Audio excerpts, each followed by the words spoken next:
Today is the 14th day of June. The board is in session to conduct a budget presentations with our people. All three commissioners are present.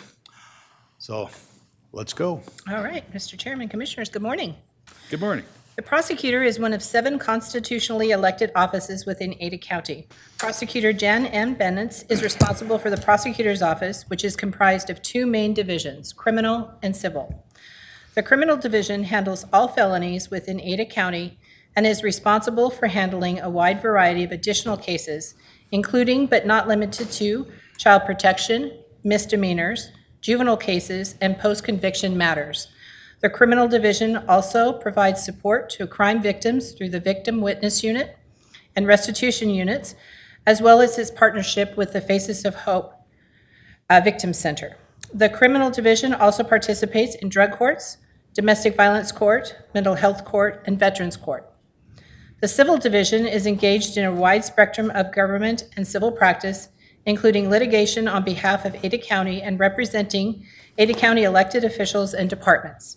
In addition, the Ada County Prosecutor's Office has a legal intern program with several law students working within the criminal and/or civil divisions. This office also has a grant-funded deputy prosecutor stationed at the United States Attorney's Office focused on addressing drug trafficking. Before you is Prosecutor's Office budget, department within current expense, part of the 3% cap on property taxes. Budget for FY24 submitted at $21,732,822, $543,770 over their appropriation total. There are 2 supplementals, a supplemental for Axion, $174,913 of ongoing costs, and then expert witnesses, ongoing costs of $368,857. Below, you can see the budget to actual history from FY19 to 24 and the number of employees at 184. It's my pleasure to now introduce Prosecutor Bennett, who will present this budget.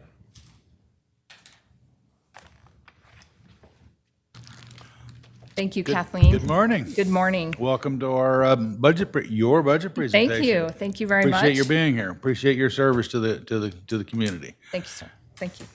Mr. Chair, Commissioners, elected officials, Ada County employees, and members of the public, thank you for the opportunity to present my budget to you today. And I want to give you an overview in the time allotted that I have of my office and our accomplishments and successes over the last year. I also want to thank, special thanks to Kathleen and Tim and the clerk and all his team for their assistance on our budget. As with every year, we get great assistance. We appreciate it very much, and we're going to miss Kathleen when she retires, but we look forward to working with Tim. I want to talk a little bit about our successes from last year with regard to a specific item that the commissioners approved in my budget to assist me in retaining employees. I just want to let you know that approval assisted me in retaining 65 employees specifically, and we even had 5 employees who had left our office who returned over this last year, which is fantastic news for us, and we're excited to have them back with us. I want to talk also about a little bit about our process in budgeting. I'm going to discuss A budget and B budget separately, but wanted to let you know a little bit about how we go about our budget process. We were just talking about it on the way down, that we literally, I've already started thinking about next year. As I'm finishing this year, I'm thinking ahead about what we need for next year. And we give ourselves maybe a month or so off after the budget fiscal turnover, but we're already starting to work on it in December, January. We start working on it very hard. And our process is, because I know that you've had questions about that, we review each line item, particularly in B budget. Obviously, we look at A and personnel separately, and I'll talk about that in a minute. But with regard to our B budget, we look at projections. We review each and every line item. We look at what we spent in prior years to help project. We move things around in line items. For example, when we went digital, we were saving a lot on paper. So we were able to move things out of paper and put it somewhere else. I think I've been very, very fiscally responsible in the time that I've been doing my budget. We look at ways that we can save. We look at ways where we don't have to ask for money if we can pull it from a different line item. We look at our personnel side to determine how can we be more creative in how we're asking for personnel. We also look at what we project ahead for each year and do our best to my goal is always kind of find that sweet spot where we're not turning money back, which tells me that we're able to, if we can live within that means, that if we're turning money back, then that means we're asking for too much. So working really hard at trying to find that sweet spot every year. I also want to thank the clerk's office for the budget tool that they provide us, which allows us to look at prior years and get kind of in the detail. And we do that too to see, where have we maybe gone over, under, why. We look at the reasons so that we can try to project our ongoing budget. With regard to our A budget specifically, I am not requesting any supplemental or additional employees this year. And I know that was also your direction, and I heard you in that. We did ask for 2 PCNs because, again, in my trying to be creative, we took a full-time investigator position that was benefited and made it into 3 part-time non-benefited positions, all within our current budget. So I just need the PCNs to put on them, but it doesn't require any additional funding. And so that's part of the request, but not a funded request that we need funding for. I also, instead of requesting personnel, I'll talk a little bit, I know you're looking at salary increases and raises, so I'll talk about that in a moment, not specifically here, because I want to take a few minutes to talk about our accomplishments across our civil and criminal divisions. First of all, with regard to the criminal division and our casework, we tried 252 criminal jury trials last year between March and December of 22. And I do our stats, so we know, on an annual, so January through December versus fiscal. And that, if you recall, March was when the court was able to open back up to jury trials in 22. We had a window in 21 as well that we did jury trials, and you can see the window we had in 21, we did 139 jury trials in 2021. The reason that number is important, and I know that Tony Geddes from the Public Defender's Office talked about their trials last year as well, which is, I think he said he had 175 and 107 were felonies and 68 were misdemeanors. Our felonies were 175 and our misdemeanors were 77. And I wanted to talk a little bit about why those are different. It's because we also handle private counsel matters. So the public defenders, when they're not appointed, we still handle those cases for the county. So that's why that number is a little different than his number. I also wanted to break it down into jury trial days that we spent in trial. So in 2022, we spent 530 days in trial in our criminal division. And in 21, it was 257 days. And I can tell you that we are, so far this year, we're almost at 100 jury trials completed as of June 9th. So we're well on our way to a pretty hefty number again this year. In 21, I'm just giving you a snapshot. These are not all our statistics, but a snapshot of between the annual 2021, not fiscal, annual 2021 and 22, we processed almost 37,400 cases through our office. So that's everything that we do, from felonies to misdemeanors, child protection, all the different cases that we handle. It includes, if we don't file a case, I think I've talked about that in the past, that I keep track of all the things that we're doing.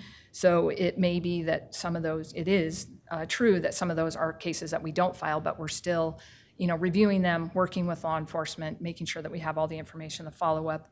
We're following up with victims, witnesses, things like that. So it's still, even if a case doesn't go to trial, even if it doesn't get filed, it gets declined, we still are working on that case, and it takes time.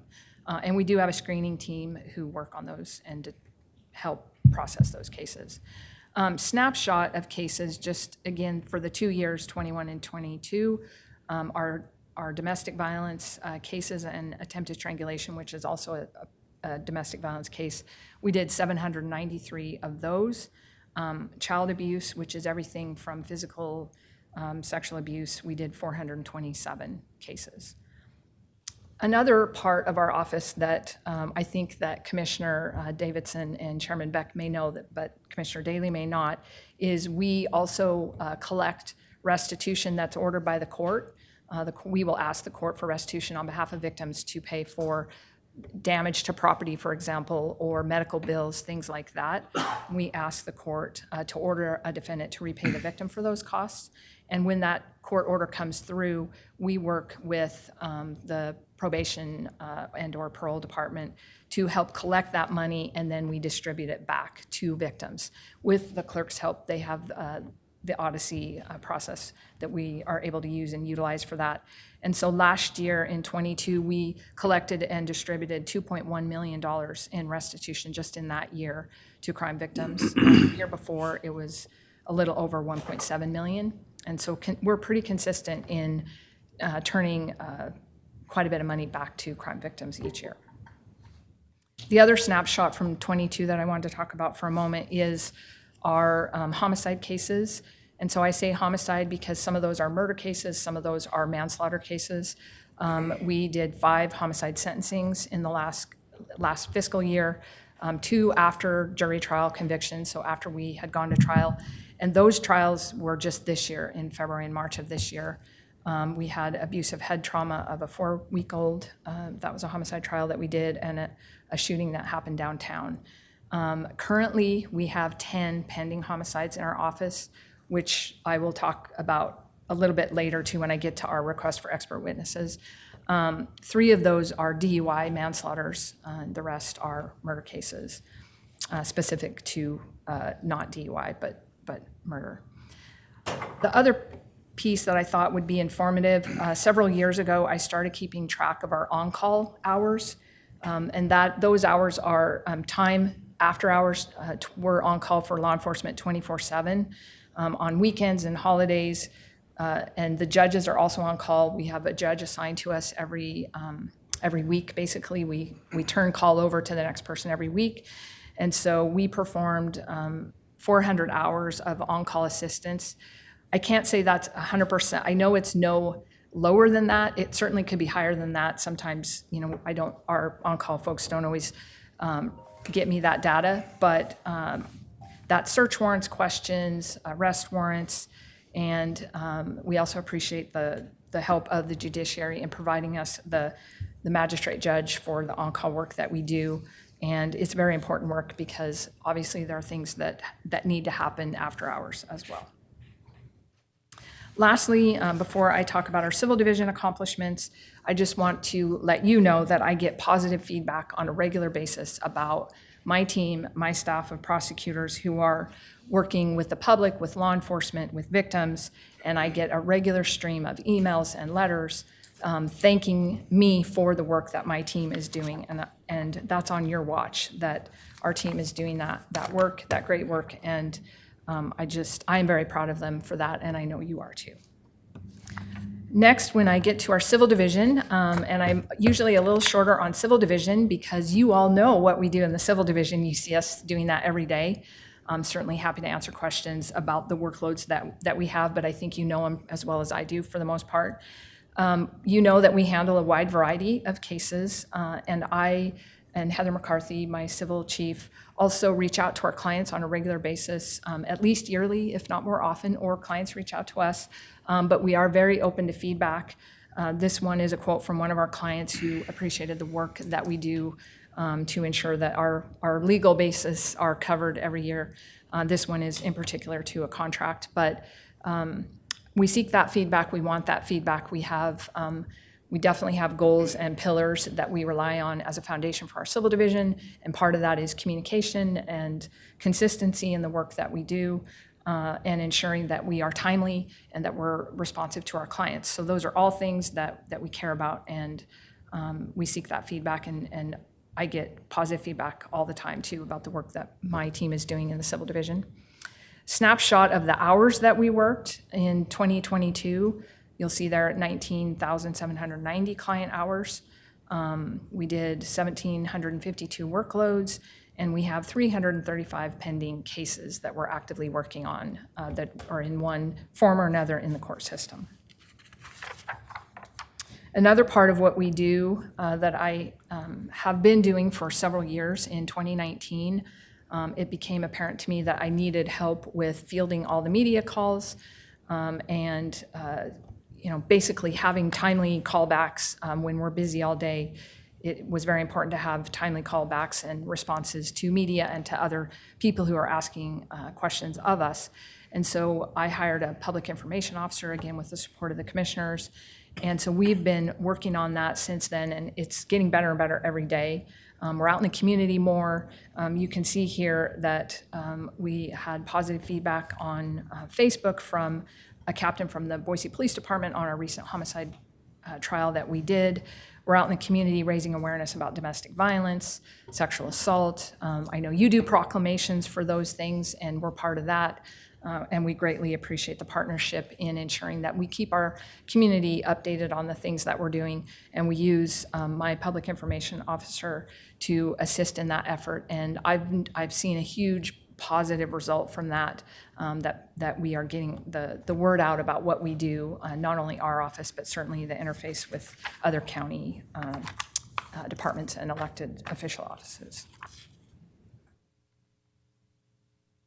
Now I'm going to shift to our B budget, which is where my 2 supplemental requests come from this year. The 2 that I'm asking for that Kathleen talked about briefly, Axon software licensing and expert witnesses. Those are the 2 specific areas that I am needing assistance in my budget for that.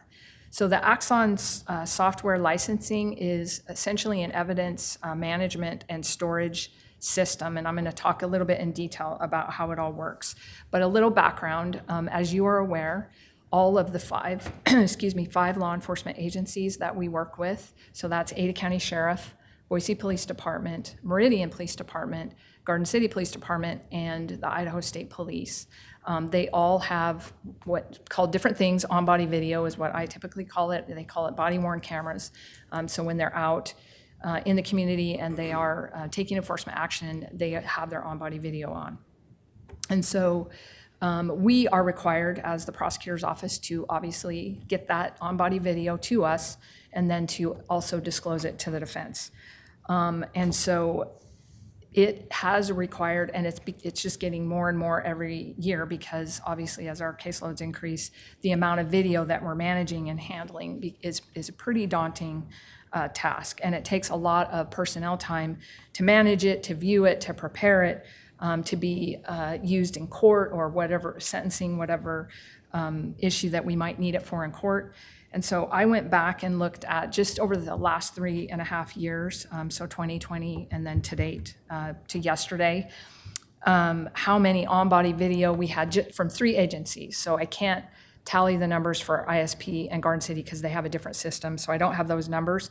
So without taking them into account, we did 76,842 videos that we are managing through our office, which is an incredible amount. It's an underestimate because, like I said, we still have ISP and Garden City on top of all that. So our video storage is up on the county servers, and it is just a heavy lift for us to try to manage that in terms of what we do. So we looked at that and decided to try to pilot the Axon software system, which is what those agencies use for their on-body video. So it's a component of that. We already have access to it, but this would take us to another level to be able to manage it instead of just store it. So we did a pilot in fiscal 23 at a, reduced cost to be able to determine, is this worth the money that we're going to be asking the commissioners for? And I can say undoubtedly it is definitely worth it. And I'll talk more detail about that. But as one of my prosecutors, so I went to one of my deputies who had been really working on this and looking at all different ways to make sure he understood it. And he said that this system gives us the resources to ensure that we're getting it right. And I'll explain that a little bit more in just a minute. So when we look at the Axon system itself, it allows for a 360 view of whatever incident might be happening. So if there's an officer over here, one here, and one here, we can take all three of those on-body videos and put it into one screen, and you can see what's happening with each of the three officers all at the same time. So that becomes important because of the different perspectives and angles that they are able to see, which helps us in court, helps us with, obviously, for the defense and for the jury. It's going to be a very valuable tool, and I've, never seen anything like it. So that's one component of what it does. It also minimizes the time that we take as personnel time or staff time in streamlining the discovery process.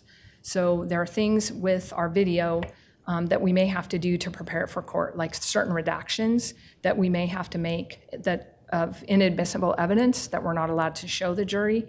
A court may have excluded parts of the video for various reasons. And so this allows us it has a redaction tool that allows us to redact much more quickly than we were able to do in the past. So then we provide that obviously to defense and sometimes to the court to review in advance of trial to ensure that we're getting it right and that we haven't violated the court order. So that's one component that has cut down on our staff time, investigator time, and other staff time to redact. It's a much more streamlined process. The other amazing thing that it does that I couldn't believe it could do or would do is it allows us to generate transcripts. So we can hit a button and it'll transcribe the on-body video. And where that's very, very important, it's important outside the courtroom, but in the courtroom in particular, it's important because we can search by word. So if we have a witness on the stand and we need to find a particular area where there's a conversation about that point, we can go right to it. The fact that it does transcripts is also very, very helpful to us because, again, when we're in trial, we can look at it, but even after trial, it gives us quick time. We can go back and review so that we're prepared for arguments the next day in court or whatever it might be. And so I think it's definitely going to cut down on our transcript costs because right now we will have to ask for a transcript. Now, an official transcript, we sometimes still do need to have that for court purposes, but if it's just for our use to refresh our memory on what the on-body video says or what the conversation is at that point, we can do that and we can do it quickly and we know we're going to be accurate.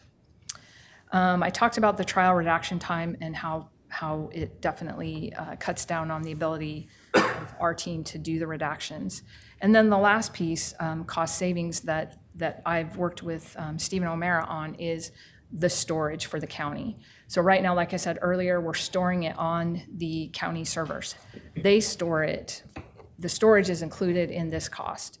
And so that will free up storage for Stephen O'Mara and for the county generally.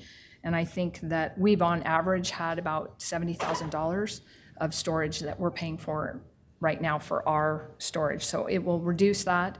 I don't have an exact number because it'll take time to kind of figure out how that pans out. But as I think Stephen O'Mara says in his quote here, that he does support this. It is a robust system and it would help save storage for the county.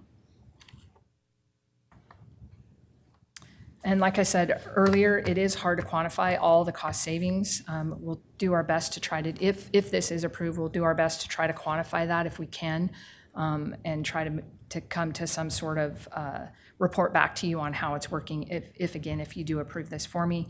The one thing that I would also add is there is efficiency that we've already seen, and one in particular, we had a case that was headed to jury trial, and once our prosecutor was able to show that 360 view of the on-body video, it allowed the defense attorney to see and answer questions that they had about the case that were made very clear by seeing them all happen at once, because it was a fluid situation. And like I said, you're seeing a perspective over here that you wouldn't see over here, but when you put it all together, you could see the 360 view. And so that case resolved short of trial based on the defense attorney's ability to see that. So I do think there's some savings and efficiencies that go down the line to ensure, again, that we're getting it right and that we're providing the best information that we possibly can. So that is my first supplemental. My second is expert witnesses. And I know that, again, Tony talked about that yesterday, and I can tell you that I'm seeing the same thing that he is with our expert witnesses. Our litigation costs have increased more than I've seen in the time that I've been doing this job. We have consistently, I think if you look back at our budget, our B budget on litigation, which is 2 expert witness, and then we have a line item for the costs of travel and hotel and all that for witnesses, has increased more than I've seen it since I've been doing this. And in the past years, I haven't had to increase much. I could take line items from other areas and put into litigation as needed when I'm making my projections. But I will tell you, last year I did not meet the mark. And part of it was not predictable because, there were mental health experts involved in some of the cases that it just took more than what we anticipated, and it really wasn't predictable. But I certainly missed the mark and want to make sure that I don't do that again this year. We looked at some of the increases that we're seeing, and it's a 56.4% increase since 2019 in hotels. And we do have a lot of out-of-state witnesses who come in, and we're having to make those arrangements and pay for their hotel, their travel, all of that. Our per diem rates have increased, and I think the airline costs have increased. Ada County procurement, we reached out to them. They predict the airfare is expected to increase by 8% in this next year, and hotels by 18.5%. So I'm trying to hopefully hit the mark this year. I will tell you that I know I have expected bills that are coming in October at $100,000 just for expert witnesses with the cases that we're trying and the expertise that we need. Oops, sorry. There's one more.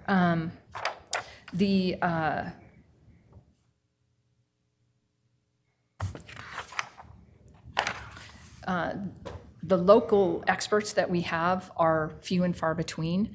I think, as Tony may have mentioned yesterday, I used to have expert witnesses, particularly in the mental health area, that we could go to that we knew were local and were had credibility and tested, and we knew that we were getting a credible person doing expert witness reports and testimony.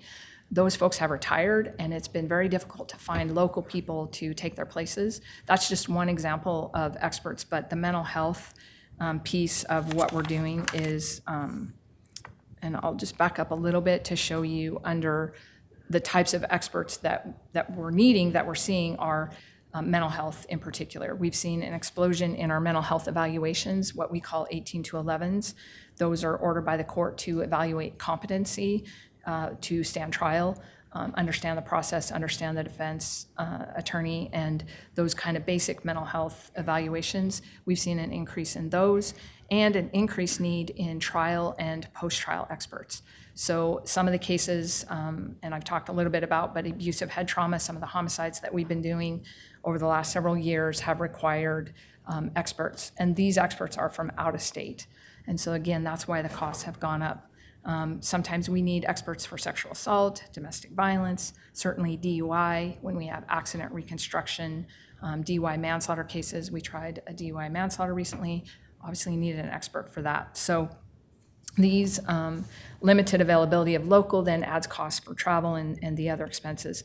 But I will just say, I think the experts, with inflation, I suppose, but after COVID, the costs have gone up incredibly. We just looked a little bit to try to see if that was sort of a national thing, and the Expert Institute, on average, they have a rate of $356 per hour, up to sometimes $478, and then travel here, testimony, time away from their business, we also end up with a pretty hefty bill for their time on the stand. So that's, I think, what's driving our need. I looked through I put all the line items that I could into other, into the expert witness and into other places, so I could focus on these two requests for Axon and expert witnesses. I'm going to start wrapping up a little bit with just talking about our challenges, some of the things that we're facing. And I think, again, it's probably countywide, nationwide, We have seen some stabilization in our open positions in support staff. So right now, we're still having some challenges in deputy prosecutor positions. That's getting a little bit better. But I will say we have 3 vacancies right now for deputy prosecutors, although one of those we do have a conditional offer that's been accepted, but the person has to pass the bar. And so we'll know that a little bit later in the fall. So that one, if that pans out, hopefully we can fill the other 2 shortly. I do have a victim witness opening that just came up last week. One of our victim witness coordinators is moving on to a different job. And then we have 3 part-time positions that I'm looking at creatively to try to see if I can manage those into maybe 1 position instead of 3 part-time positions. So I'm kind of looking through that right now with my team. The other thing that I think has played, COVID has definitely played a role in recruitment, retention. We've seen a lot of turnover in the last few years, and I think a lot of that is COVID, people moving closer to family, things like that, people moving out of state. I think compensation always plays a role, but you all have been fantastic in your support of employees for that. And I really want to thank you and also HR for the continued support on our employees. I know you care about it, you talk about retention, you talk about recruitment all the time, and so we greatly appreciate that. So my last point is on, I know you're looking at salary increases, and I think, I'm sure it goes in different directions every day in terms of where you're at. And I know that you've talked about a COLA and looking at some sort of COLA, and certainly trust your judgment on what you think is the best percentage. I've heard different numbers thrown around, $1 or 2%, something like that, $1 increase per hour. And so I will certainly trust you and leave that in your judgment. I do want to ask for you to consider merit of 3%. And the reason that I'm asking for a consideration of merit, and I know the pros and cons of COLA versus merit, I've talked about those and I've thought about those, but the reason that I am specifically talking about 3% is the employees that I have watched consistently over the last 3 years during COVID, even before that, but when I talk about the numbers of trials that we've done, the numbers of days in trial, they've been doing that shorthanded most of the time because of the turnover and the difficulty recruiting people. We've just had a tough few years getting people in the door. I do think it's improving. As I said, we're seeing a few more applications come in, and I think it will hopefully stabilize. But as our statistics demonstrate, we've been really, really pulling hard at the oar, and I am incredibly proud of my team who've been filling in those gaps and going to trial, taking cases from other people because other people are busy doing someone else's trial. And so I would like the opportunity to be able to provide some merit increases for those folks. We also have had a huge impact because of turnover with having our staff have to train new people all the time, which also, as you know, takes a toll. When you have turnover, you bring new people in, and it's our steady supervisors and team who are training those new folks, which we absolutely have to do because we need to do the job, we need to do it well, and in order to do that, we have to train. And so that stretched a lot of our supervisors into, adding to the training time that they have in addition to the other duties that they're doing. So that merit would give me the opportunity to provide morale boost and reward them for that hard work. So lastly, as I wrap up, again, I just want to thank you, the board, for your support and partnership, which I feel and see every single day and greatly appreciate it. I also really want to thank my team, as you see here. They're absolutely amazing, and they work so incredibly hard, and they do an exceptional job, and I could not be more proud of them than I am. They work hard with law enforcement. They partner with law enforcement to keep the community safe. Our civil division works alongside our clients to get the very best legal advice and do the very best on behalf of Ada County. And they truly do inspire me every day. I know I've said that to you before, but it's true and it's worth repeating. I know that our community and you, the commissioners, can be proud of the work and service that they do every day. And with that, I stand for questions and probably went way over time, which I apologize. Well, thank you. You've done a great job presenting your budget, and I think that's a very important part of the operations of the county government is, as I pointed out to Tony, speaking for myself, and I think my fellow commissioners agree, is we are extremely interested in justice for all parties, and that's why, in my view, you get good justice if you have a strong prosecutor. I think you have a strong prosecutor. I know you are, your staff, and we have a strong public defense. When you combine those two, you get the proper administration of justice, I believe, with a good court system as well, and that's really important to us. Thank you, Mr. Chair. Yeah, and but I did have a couple of questions. You do some misdemeanor cases for other jurisdictions. Yes, we Is that do. included in your numbers there, the number of misdemeanors you do? Yes, Okay. yes. I can probably break those out. Well, I do have a breakout, but I could get that too. I don't think I have it with me. No, that's fine. I just, But yes, it does, yes. and that's included in your budget as other income, correct? Yes, it's in the revenue Right, stream other for the revenue, yeah. contracts with, so just for clarity, Mr. Chairman, Garden City, Star, CUNA, and Eagle are the 4 contracts. Right. And you do do you do their infractions as well, or just the misdemeanors? Infractions and misdemeanors. Infractions and misdemeanors. Yes, correct. Lucky you. Yes. Yes, and we just by way of update have been out to all the mayors and given them our numbers for the revenue that we're requesting coming in. So I haven't heard back. I think I should soon, but haven't heard back. Yeah, they're in the same kind of budget cycle that we're in. Yeah, And exactly. that's and that's good, because you only will do the misdemeanors for the state police, I believe, misdemeanors. and Idaho State infractions, Police, yep, unincorporated, Ada and County. unincorporated. So these sir. are extra contracts, and then you're in charge of all the felonies, no matter where they're. Yes, yes, so contracts don't include felonies. Right. How does the Axon system? How do they determine their cost? Do you know? Do they have a per month thing, or I do they have think, I mean, how do they determine? 175,000 basically, yeah. and I'm wondering how'd they come up with that dollar amount? I might need to phone a friend from Stephen O'Mara on how they do that. I'm sure there's a lot that goes into the look, but it's a licensing cost for the additional things that we get from what we have right now. So much per user, or I'm just curious how that's arrived at. Because that's really an enigma to me. All this licensing and software stuff, and I'm going, okay, how do they come up with that number? No, that's a fair question that I'm not entirely sure. I just think it's like any other license. They look at what the cost is for them to run it. I think there's a storage cost to it because obviously they're storing it as well. But I'm sure partly for capability of transcripts, redaction, Right.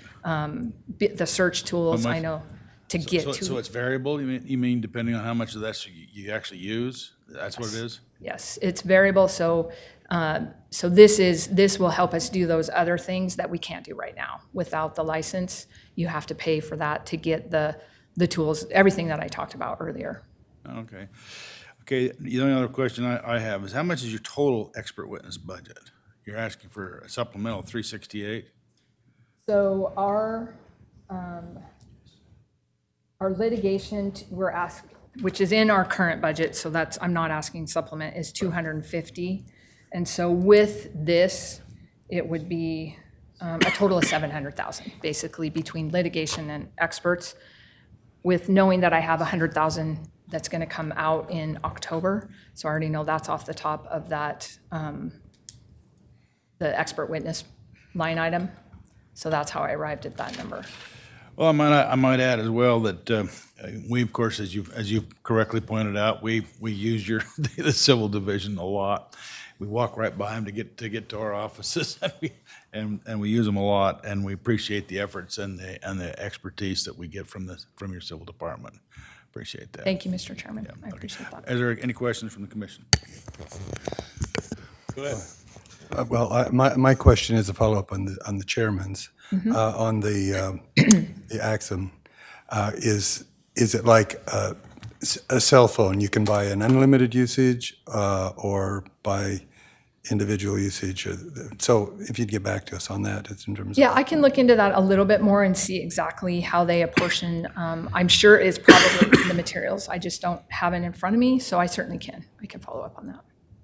And then the expert witnesses as well, a question to follow. Yes, yes, Similar in same vein as the chairman, in terms of the total, how do you come to the estimate? Obviously, it relates to the ones you actually go to prosecution on as the cases come through recommendations, and the ones that are still in the pipeline for consideration but not actually prosecuting.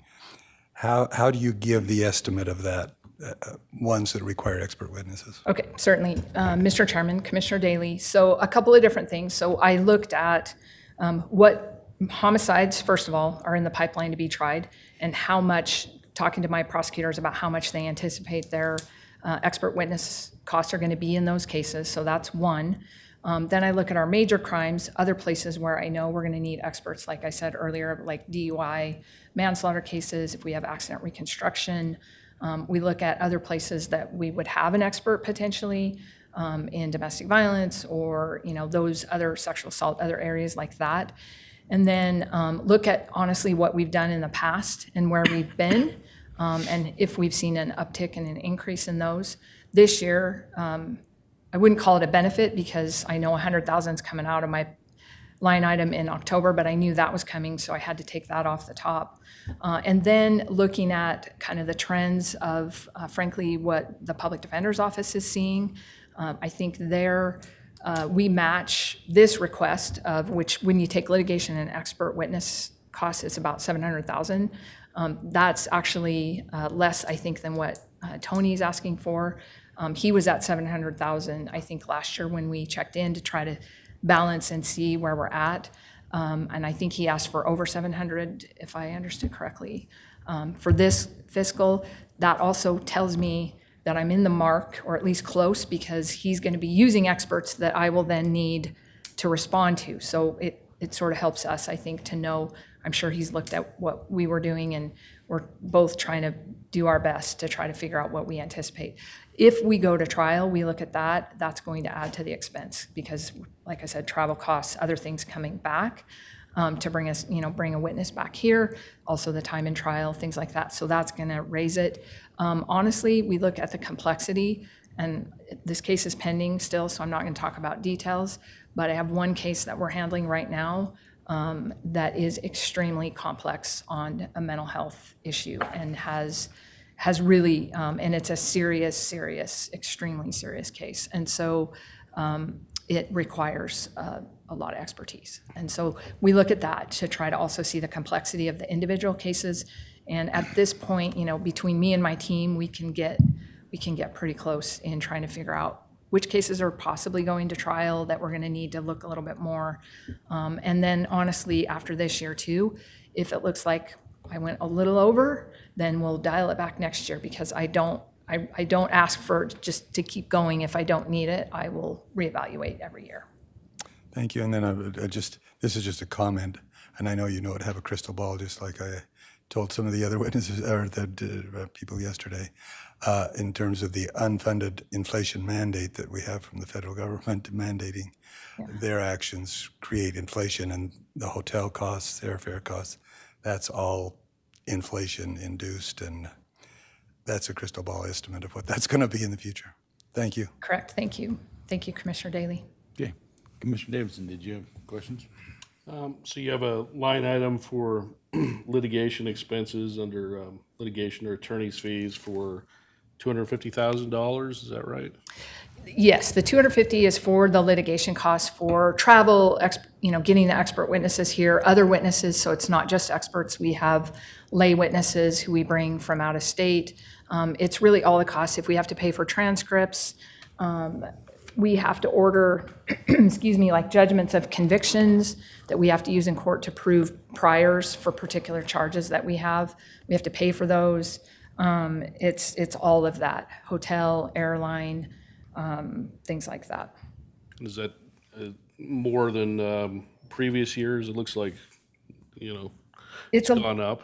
it has gone up, yes, for sure. I was able to take other line items that I project going down and put into there, so I'm not asking for supplemental on that. I'm focusing on the experts, but yes, it has gone up for sure. Inflation, all the things that Commissioner Daly talked about. If the county has to pay attorney's fees in a case, where generally does that come from? Is that in your budget or is that in a different budget? If it is related to a civil case that is on behalf of Ada County, it comes out of your budget. If it is, which knock wood is very rare that we would ever have attorney's fees in a criminal case, that would be fairly rare and hope to always keep it very rare. That would probably come out of our budget. I mean, I would have to find that somewhere, but I don't have a line item for us to pay attorney. And by attorney's fees, I assume you mean if we lost a case and a judge ordered us to pay. Yeah, yes, sir. That would mostly come out of yours if it's civil. If it's criminal, again, that would be rare. I have not, I don't believe, had to pay attorney's fees on a criminal case, I hope, and if Judge Hippler's here and can correct me if I'm wrong on that, fingers crossed. Thank you, sir. And let's keep it that way, please, all my prosecutors who are listening today. Sure.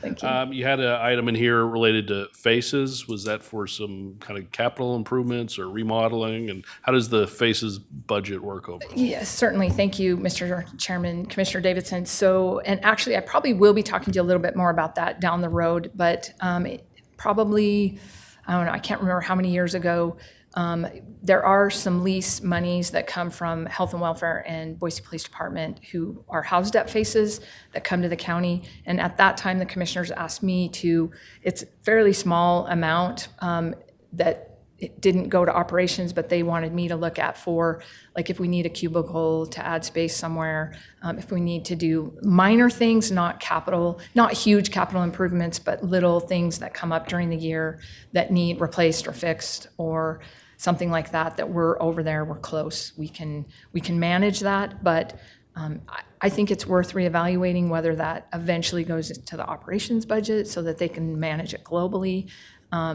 So that is a conversation I think we could have at a later date, but that's how that happened is prior commission asked me to kind of monitor that for the day-to-day sort of things that happen over there that need fixed or that maybe ops wasn't necessarily budgeting for.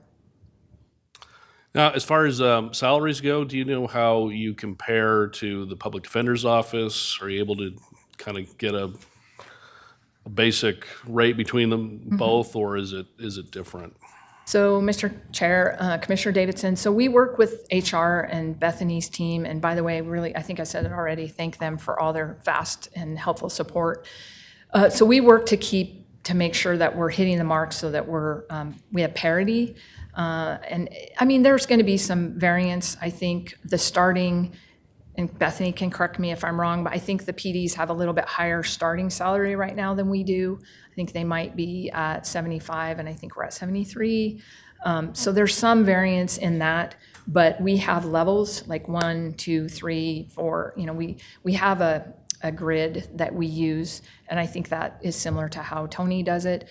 But I know that Bethany keeps us aligned as much as possible to make sure that we're, somewhat consistent.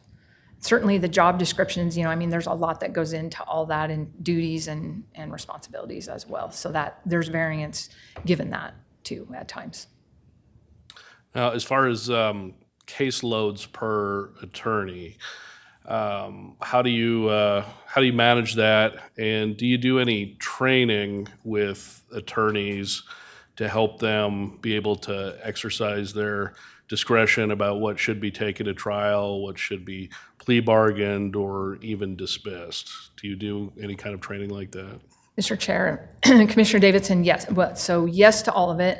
In terms of, I'll go one by one, your first question about caseload.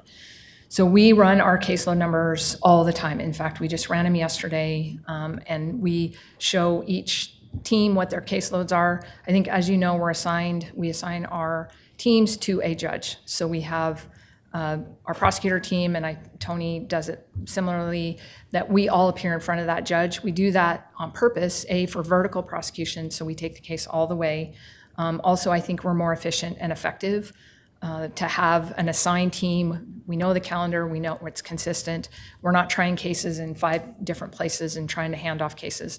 It works much better. So it also helps us to keep the caseloads as best as we can.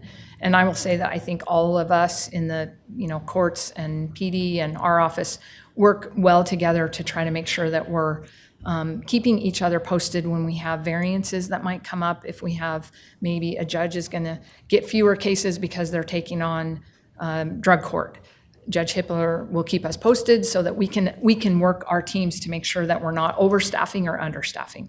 That's a constant conversation with the management team, with my criminal chiefs and me all the time, and we check the numbers all the time. We don't want to have burnout, so we're looking at numbers, we're looking at case types.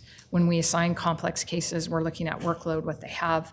A murder case is going to take a lot more time than a felony, something else, right? Grand theft. Most of the time, that's going to be a much more complex case. So we're going to look at that so that we're not overloading somebody with 5 homicides, for example. So that's part of it. In terms of training, we start training our magistrate prosecutors when they first start, and we are very, very hands-on in terms of our training. Yes, we do the training on provability. What are your elements? Do you have proof for that? What are offers? What's the right offer? What's a good judgment on a particular case? We do that to try to keep parity among defendants, but we also look individually at facts and circumstances of each case before we make a decision. And so there's a lot of training that goes into a prosecutor, a lot of time.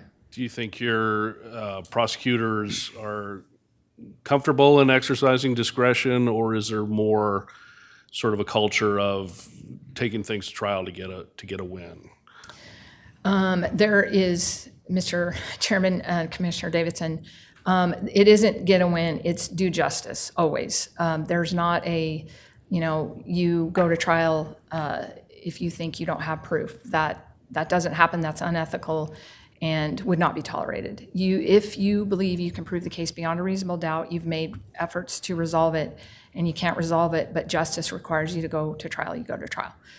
So no, I think certainly while I think we train about judgment and using your judgment and having discretion, because the fact that you have discretion is a responsibility, you're accountable for that, and you have to do the right thing, whatever that right thing is. And so that is part of the training, is your job is to do the right thing all the time.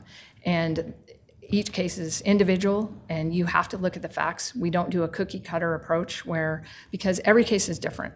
The defendant's backgrounds are different, circumstances are different, the facts are different.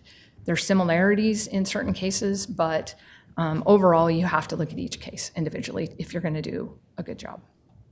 And that's how we handle it.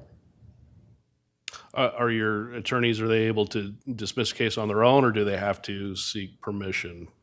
If it's one of these cases where perhaps the facts are, it could be prosecuted, but there might be an interest of justice, in those situations, do they have to seek permission from their supervisor, or are they empowered to dismiss on their own? It depends on the circumstance, Mr. Chairman. I mean, certainly we want supervisors to be involved in the training and the process, and so I would want them to talk to their supervisor about a dismissal and make sure that we're not missing something, because if we do, that's a miscarriage of justice. So, certain prosecutors who have more trained, could certainly do that, but they're most likely going to come talk to me. And I sign dismissals, so I'm also looking at on the felonies. So I'm also looking at those and making sure that we're doing the right thing. All right, thank you. Thank you, Mr. Chairman and Commissioner Davidson. I just had one more question for you, and Yeah. I asked the same question of our public defender, and that is we had a backlog of jury trials, and he indicated that they're pretty much caught up with that. Would you concur? Mr. Chairman, I would. I think we're pretty caught up. I'd have to run like years to see if we have, sometimes a case may lag behind a little bit that isn't due to COVID. So I think we have cases that are probably still within, maybe 22, 21, but it's partly because just some cases lag. Well, right, we understand that, but we couldn't use the courtrooms and all kinds of stuff because of the pandemic. And I know we had a big backlog, and that was impeding justice, I think, but you're convinced that it's pretty much caught up, and understandably that there are cases that take longer, but it's all caught up now. Mr. Chairman, I do believe that, and I would just say that I think the effort, the collaborative partnership between, again, the courts, public defender, our office, it's pretty remarkable when you think about how quickly, and again, we did a lot of trials in 21 and a lot of trials in 22, and to me, it's a direct result of the collaboration and cooperation, and really, I mean, we had a process down. Judge Hippler really assisted us, and we had a master calendar, and worked through those cases. And I'm not saying that other places, I don't want to criticize anywhere else, but I would guess that we are a model in how we caught up with our cases and did our very best to make sure that we could, get through the backlog, get justice as fast as possible when we could, and tried back to back to back to back. I mean, sometimes we were trying 10 cases a week. I mean, which is, again, pretty remarkable. Well, thank you. That's pretty much exactly what Tony told us the other day. Okay. That collaboration, and I think that's really good. And as I indicated to start out with, I think the proper administration of justice is to have a good, solid prosecutor and a good, solid defense team and good courts. And you've indicated we have all three of those. Yes, sir. Thank you. Well, thank you. Right. Thank you. Appreciate Thank you. Thank you, Commissioners. I appreciate it. Appreciate your commitment to justice. Thank you.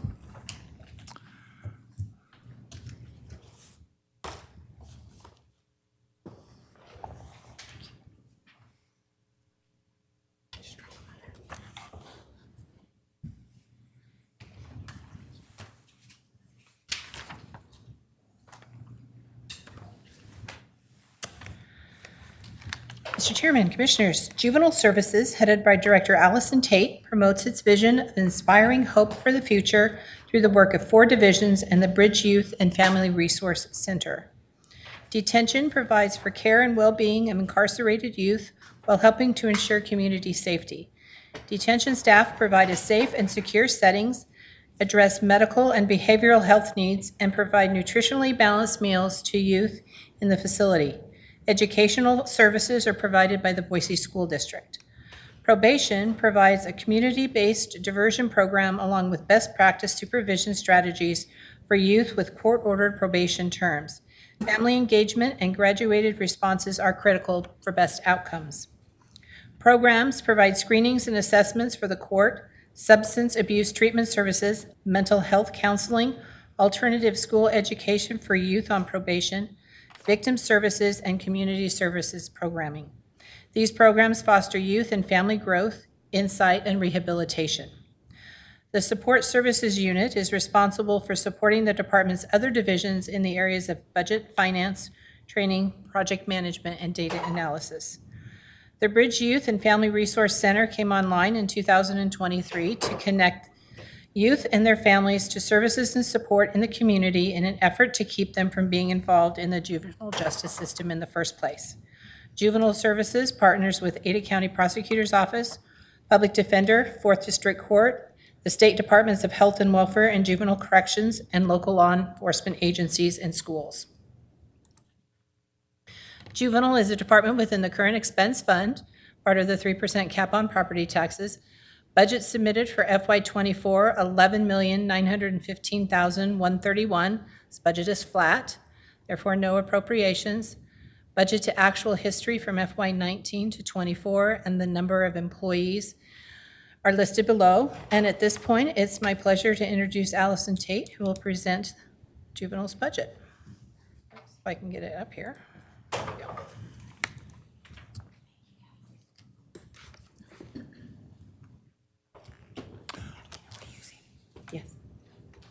Good morning. Good morning. Thank you, Kathleen. thank you, you. Trent, for keeping us organized. And it's my pleasure to be here, Mr. Chairman and Commissioners, to Yes. present. Well, welcome your- to our world and our budgeting. And I'll try to keep it snappy. This is your FY24 budget for your Juvenile Services Department. Oops, if I can get this to work. There we go. I'm going to start out with our vision. This was our new vision last year. It is inspiring hope for the future. We want to inspire hope for youth, families, our employees, and all of our partners as we move toward best practices in youth justice. Oops. I am struggling with that. There we go. And our values, which are brand new. We just finalized our values this spring. We went through a pretty extensive process with our whole department to do that. Our values are to be caring, authentic, positive, and present. Kathleen spoke a little bit about what our department does in our various divisions, but this gives you a abbreviated org chart to take a look at it. Our support services division is our smallest division with 6 employees, or our second smallest division with 6 employees. The Bridge, our new Family and Resource Center, which we'll talk to you a little bit more about shortly, has 3 dedicated employees at this point. Our probation division, which provides the diversion program, formal probation, and then administrative help has 45 employees. Detention is our largest division. They provide for the security and supervision of youth. We have a small but mighty medical services team. We have a single nurse supervisor on that team and a couple of medical assistants. And also our kitchen. Our kitchen staff provides 3 meals and 2 snacks a day to all the kids in our care. Our programs division provides clinical assessment, counseling, the opportunity for community service, victim service, and is also the site of our classroom where we have a wonderful teacher who helps youth get their GED if they're in need of those services. And I think that you, commissioners, had suggested last year when we talked to you about our school that we do a graduation for them. And we did do one last year. We did the first graduation for the kids that got their GEDs over the years of COVID, actually. We did it in Liberty Park, right across the street from the detention center, and we've got one scheduled for June 28th. So you will see some invitations coming if you'd like to take part in that. I want to briefly review the goals that we set at this time last year because that really informs the conversation about our new initiatives and our staffing pain points. The first goal that we set for FY23 was to use the relationships and the resources that we've been working on to keep kids out of the criminal justice system in the first place. Now, why do we want to do that? I always like to provide a little education. As you know, detention can be very harmful for youth. We should only be detaining youth if it's necessary to protect the community. But what we know now from national studies is that formal processing often results in worse outcomes for kids. A very recent study that followed boys for 5 years showed that youth who are formally processed as opposed to being diverted from the system and provided interventions and resources outside the system are actually more likely to be rearrested, more likely to be incarcerated. They report more exposure to violence as a witness or a victim, lower rates of school enrollment, less ability to suppress aggression, and they have lower odds of graduating from high school within 5 years. So we want to keep kids out of the system. And how have we done? Well, we have done a lot in the last year. We secured the grant that you've heard about, and we have established the Bridge, our new Youth and Family Resource Center.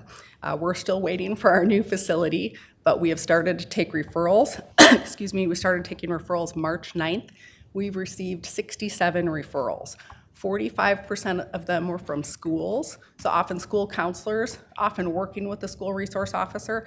34% were directly from law enforcement, could be a patrol officer or a school resource officer, and 21% were from families themselves or the community.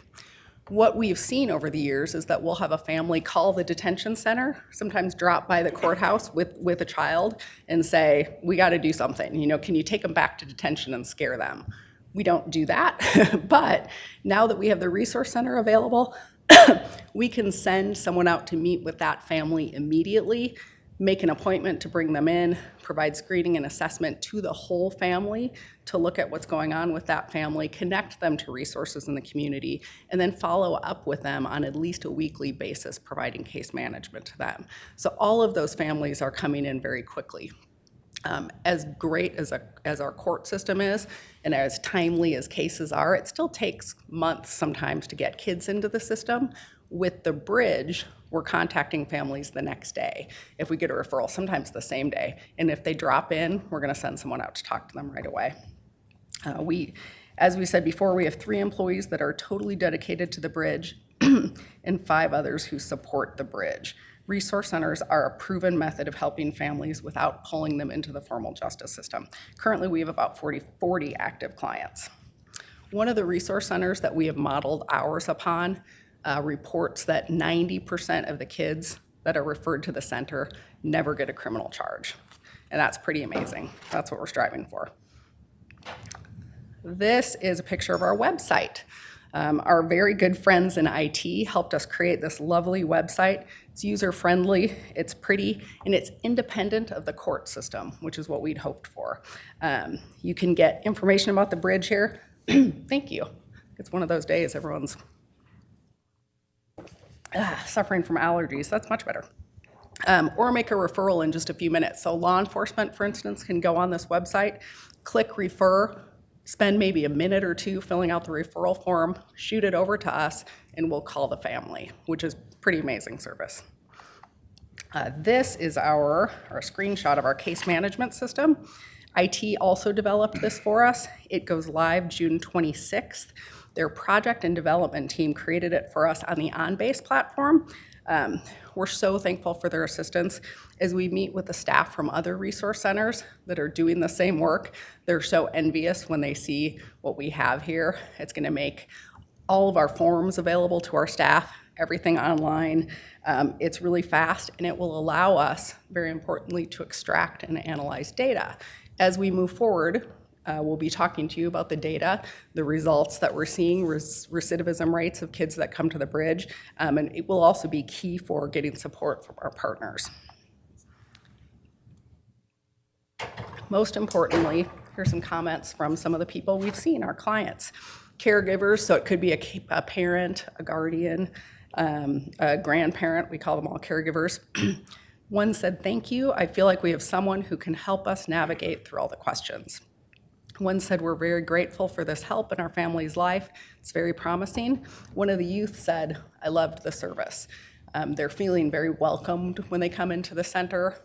We're giving them a snack if they're hungry. We're spending a lot of time with them, talking to both the youth and the family separately. From our agency partners, this is from a school resource officer, he said, "Thank you very much for helping that family. I think they were truly a great candidate for the program." That was actually the first family that we saw at the center. The whole family came in, 4 kids of all different ages, and we were able to provide some services and resources to the entire family, including, in that case, the mother, who needed to get into some counseling herself. So we've come a long way in this respect, and we look forward to inviting you to a ribbon cutting later in the summer. Our second FY23 goal was to stabilize our workforce. I know you've heard a lot about this from the other departments as well. Currently, out of our 130 authorized positions, we have quite a few vacancies. 2 are detention healthcare technicians, 3 are detention officers, 5 are probation officers, 1 administrative assistant, and 1 social worker. Our pain points have really been our admin team and our healthcare team. I think the jail's experiencing similar struggles in hiring healthcare workers. We have a single nurse supervisor, and that position was open for well over 6 months this last year, which was hard because it's such a very small team. We have recently taken our medical assistant position and changed it into a detention healthcare technician that could also then maybe attract EMTs or some folks with different skill sets, and that has proven successful. We do have multiple conditional offers out right now. Staffing has improved since last year, and of course you gave us 4 new positions last year, which we've been hiring for. That brings us to our FY24 budget request. I'm going to cut right to the chase. We have no supplemental requests at all for you this year, as Kathleen said. In fact, the general fund portion of our operations budget for FY24 is about $41,000 smaller than our FY23 budget because we had a one-time supplemental request last year that's gone away. As you recall, you gave us 4 new detention officer positions last year. We asked those so we could move toward building in a shift relief factor for our detention staff, and also because of our ratios, our staffing ratios. As we discussed last year, our PREA audit, which was actually from 3 years ago, it was just very delayed by COVID, did tell us that we needed to add staff. We have another PREA audit, which was scheduled for this summer, and I'm confident that we're going to pass that audit. So thank you. We have included some very small salary adjustments in our flat budget. We used salary savings to bring 10 of our administrative positions up just 50 cents an hour. Very small increases, but they're very valuable to us and we need them. It's been hard to hire and retrain admin staff. We want to show them how valuable they are to us. We also built in 3% increases for an account clerk and a program supervisor, again, built into our flat budget. This shows you the history of our authorized positions. So even with the 4 new positions you gave us last year, we only have 1 more position than we had in 2018. You heard on Monday that the county as a whole added 251 positions over the last 4 years. We have just added 1 over the last 6 years. We are continually reevaluating and repurposing positions to meet changing needs. We're not asking for new positions to staff the bridge. Every time we look at a vacancy, we look at the workload, we make a determination of whether we need the position. 2 years ago, which was my first year here, we actually gave up 2 positions. Tony showed you data yesterday, interestingly indicated that their public defender's juvenile caseload's dropping. And when we look at petitions filed in the court for juvenile cases, there has been a steady decline. For our department, however, we are seeing a comparable number of youth from last year. We're seeing them in a different place, which is great news for us. Our diversion numbers are increasing.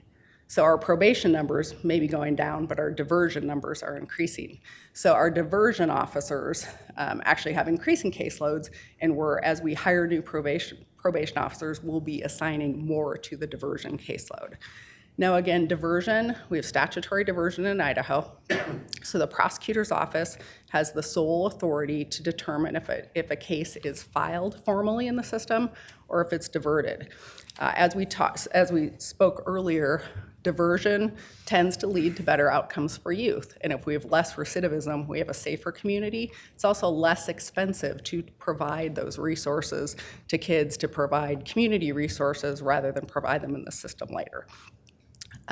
Our diversion success rate has risen to above 90%, and we're starting to track the reoffense or recidivism very closely because we hope that our data will look like the national studies that we've been talking about, that kids actually do better in diversion because we want the prosecutor's office to trust our diversion program.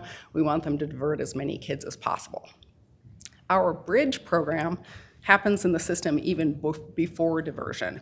We want those kids to be referred by a school resource officer, for instance, before they file a charge, before they're sending formal paperwork to the prosecutor's office. We've had that exact thing happen. School resource officers would say, I could file a report or I could send them to you.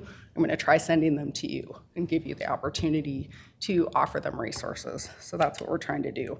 But again, Tony's caseload is dropping. Ours is remaining consistent, but it's in different areas.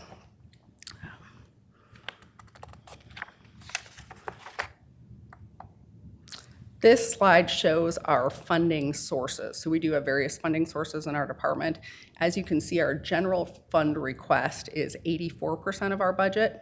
Other sources make up 16% of our budget. This actually is still an estimate. As Kathleen knows, we never got our final numbers from the state. We do receive money from tobacco tax, cigarette tax, which is great. We also receive money from the Juvenile Corrections Act. There's pass-through money that goes to the counties by population to fund our responsibilities pursuant to the Juvenile Corrections Act. We also get a clinician grant, so our clinician that works in the detention facility is grant funded. Like Tony's budget, actually yesterday, our budget is mostly personnel. 93% of our budget goes to personnel. Those other sources actually fund 29 of our positions. We have one proposed capital item this year, also part of our flat budget. It's a new stove for our detention kitchen. It's quite expensive, about $20,000 with installation, but our cooks have served 12,000 meals so far this fiscal year, and they will appreciate the new stove. I'm told that the one that they have is a bit of a lemon. We do review our budget line by line. As you've requested, we look at our historical expenditures. We look at areas where we've had to transfer more money in, transfer money out because we've gone over in some areas.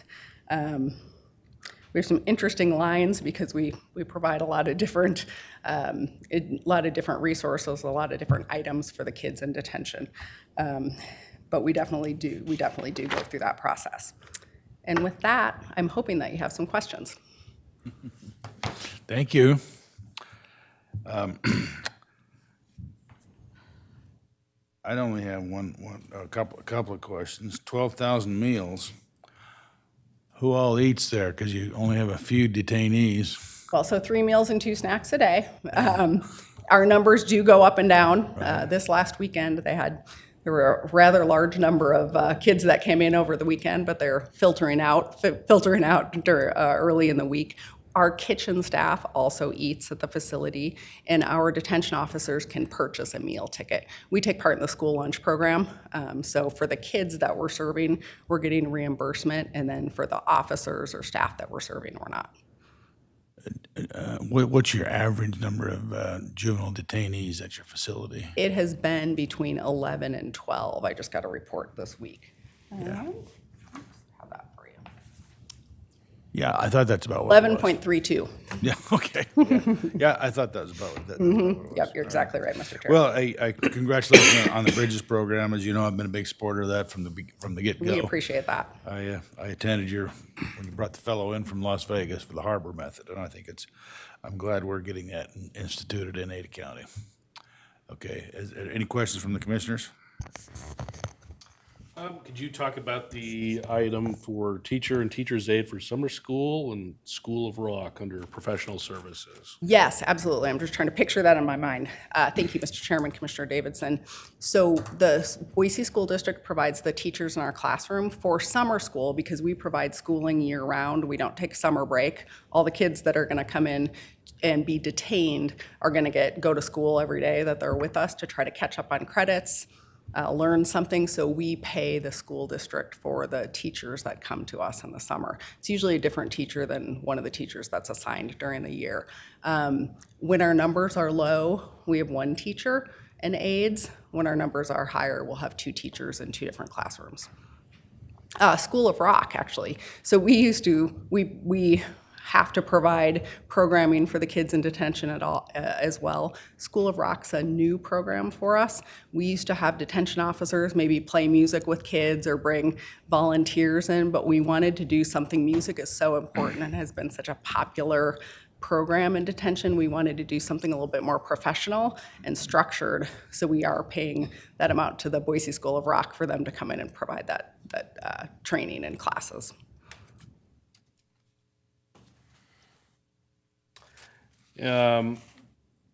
So then I had a question about, so we're using armored vehicle service through Loomis. What is that for? I mean, I can't imagine we have that much cash going through there. There is so little cash that comes in. You're exactly right, Mr. Chairman, Commissioner Davidson. We provide that service for the court facility. So many of the expenditures that you see for us, things like furniture, might be through the lobby of the court facility. The Loomis armored car service is required, I believe, by the treasurer's office, but it's a county policy that requires that the funds be transported that way. They do 2 envelopes basically every morning, one from our department, one from the clerks that go downtown. But it does seem like a lot. We've got an item for cable television for detention and waiting room. Is that for everybody in the facility? Or I guess my question is, couldn't we just hook the TVs up to the internet and play YouTube videos? Or is the cable TV necessary? Because we're already paying for internet, right? And this is Yep. Mr. 3,600. Chairman, Commissioner Davidson, sorry I interrupted you. So we do provide the cable TV for the television monitors, the sets that are out in the lobby of the court facility for families that are waiting or whoever is out there. We do not provide, so there's very little internet in the detention facility. For obvious reasons, only in certain areas. So that's why they have, I think, historically used cable. There's not a lot of TV. There's a TV in the main area in each of the pods. What about just hooking up a Blu-ray player and We can run a definitely look Blu-ray? into that. They do some of that too. They do watch movies. Just 3,600 for cable, just for the waiting room, does seem a little excessive. But I think that was all I had. You have a subscription to Harvard Business Online? Are the kids big fans of the I am Harvard glad Business you asked Review? about that. I knew you were going to ask about that. So that is something we started just this year.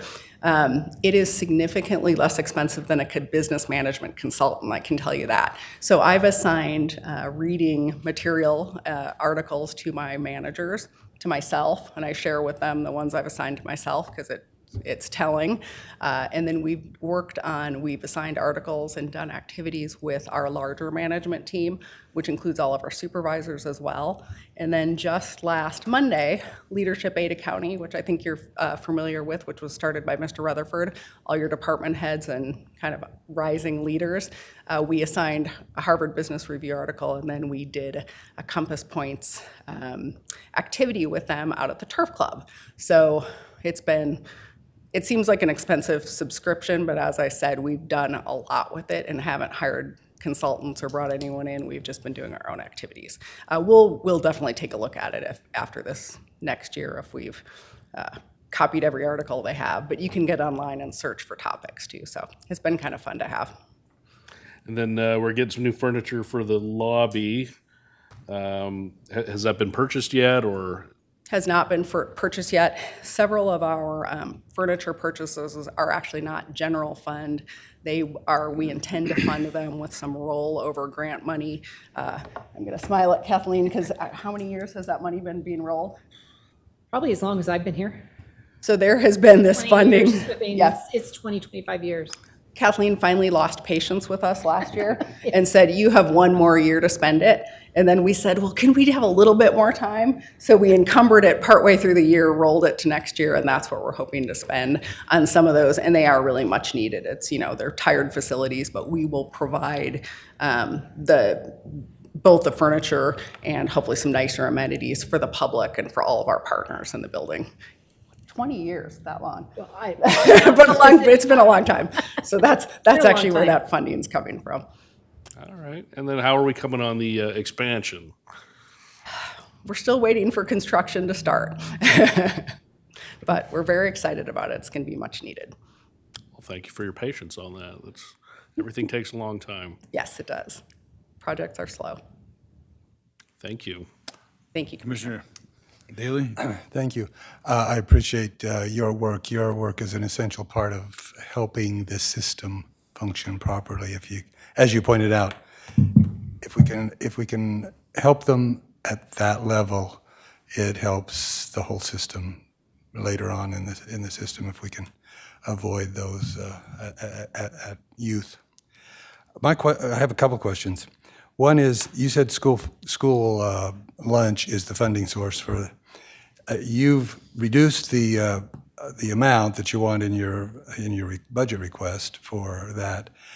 What's the process that you use for? Is it cash? Is it commodities? I mean, which part of the school lunch program do you actually use? Mr. Chairman, Commissioner Daley, both. So we do use commodities and also get then reimbursement for each lunch that's served during school days. So weekends, we're not getting reimbursement, or non-school days. And is there an opportunity to increase that in terms of the amount that they provide, the contribution, or is that why you've reduced your budget? Mr. Chairman, Commissioner, that's a good question. I feel like we've exhausted, the funding availability that we get from them, and that we get as much as we possibly can. The reason that budget is reduced is actually just the number of youth. As we've said, we didn't spend some of it this last year because we've had fewer kids in the facility, which is good news for us. Right. And then next question is, what do you think would be the most helpful in terms of recruitment and retention? Because we're contemplating several things, as you well know. So. Yes, Mr. Chairman, Commissioner. Appreciate that question. I like merit in other positions and other jobs. I've been a big fan of having more merit and sometimes less COLA. What I found with this department was that they have been underfunded and people have been paid so little for so long that we greatly appreciated last year's cost of living increase because it really brought everyone up. And we still find ourselves in a position where we have a lot of staff that are just not paid very much, that basically aren't making a living wage. Our cooks just don't make very much money. Our lower level medical staff, certainly our administrative assistants. So I'm not answering your question. I'm quibbling. Certainly I would like some portion of it to be cost of living, if not a significant portion. Thank you. And if you have any other ideas. I'll let you know. A couple of other questions. What would be the most acute need for the resource and bridge portion of, because you indicated, and I agree with you, actually, that's the sooner you can get these issues addressed, the better. What would be the most helpful? Some of the gaps that we're seeing as we refer kids out to community resources, and we actually have a really neat, I should have brought this up, we have a really wonderful potential solution to this, but one gap that we're seeing is kids, especially as we head into the summer, from some families that have so few resources, their kids aren't involved in anything. So there's nothing positive for them to look forward to. And they're kids that they're on the cusp, they're doing okay, but if we could get them into a sport or activity, it would really be a game changer for them. But the family has no resources, and it's harder than I think we all think sometimes to go online and fill out a bunch of forms and find activities for kids. The Boys and Girls Club has several hundred kids on their waiting list for the summer, which shows what a great system or what a great program it is, but it's really sad for the kids that we're dealing with. But what kind of dropped out of the sky for us a few weeks ago was the Ada County Sheriff's Youth Foundation, which has some funding. So I met last week with the City of Meridian's Parks and Recreation Director, and we're hoping that the money wouldn't come to us, but the Sheriff's Foundation would cut a check, let's say $5,000, to Meridian Parks and Recreation, and we would earmark that for programs for the kids that we're referring from the bridge. So very exciting opportunity. We just have a lot of youth that really need to get into those very valuable pro-social activities, and we think it will, greatly improve their lives and the lives of their family. There are some other community resource gaps that we're seeing, certain types of counseling and being able to get kids and families, because the parents are often in need of counseling in quickly. The very successful resource centers ideally have a law enforcement drop-in program, so have 24/7 staffing. We're a long way from doing that. We're getting families in as quickly as we can on the next business day after we get a referral. But there are a lot of needs out there, so I'm not sure I answered your question about the most acute. But we do have, I'm glad you brought that up, because the ability to have a funding source to get some of these kids into activities is just amazing. We're just so thrilled. And that was my last question, is because you have the one JCA grant, and you just mentioned where the other searching for other funding sources that could supplement, like you were just talking about. Very precise and targeted needs. Yes, and Mr. Chairman, Commissioner Daley, I'm doing that all the time. We've met with a family foundation here in the area. You know, we're talking to other partners as well. Again, the very successful resource centers have co-located partners, you know, somewhat like the FACES model, that people are working together and that there are others contributing. You know, ideally, the Boise Police Department ideally would have some skin in the game. If you look at the harbor, and Commissioner Beck was able to hear the director of the harbor speak, their facility was actually donated by the city, and then they improved it and provided the staffing for it. So, you know, ideally, we had to establish our center very, very quickly because of that tight timeline, the 1 year for the grant. But ideally, as it expands, we're bringing partners in to assist because it's good for them too. Part of the reason for my questions is I hope there are people listening that have resources available that didn't even realize this was an opportunity to serve the community. Thank you. I appreciate that. Thank you, Commissioner. Well, thank you. Appreciate your work and the value you are to the community. Thank you all. Thank you.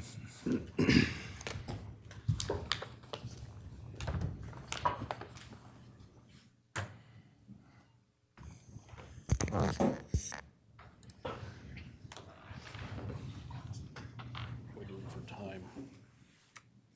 Well, we're 15 minutes behind schedule. The Clerk of the District Court is one of 7 constitutionally elected offices within Ada County. Their mission is to serve our community in a way that builds trust in government. Clerk Trent Triple heads the clerk's office, which includes the divisions of the Auditor, Recorder, Elections, Community Programs, Consolidated Elections, Clerk of Court, and Administration. Auditor, Recorder, Elections, and Community Programs are divisions in the clerk's office which are funded in the general fund. The auditor's office assists with development and implementation of the budget, as well as other financial responsibilities such as accounting, payroll, and countywide financial reporting. The recorder handles the recording of land records, issuing of marriage and liquor licenses, and is a passport acceptance agency.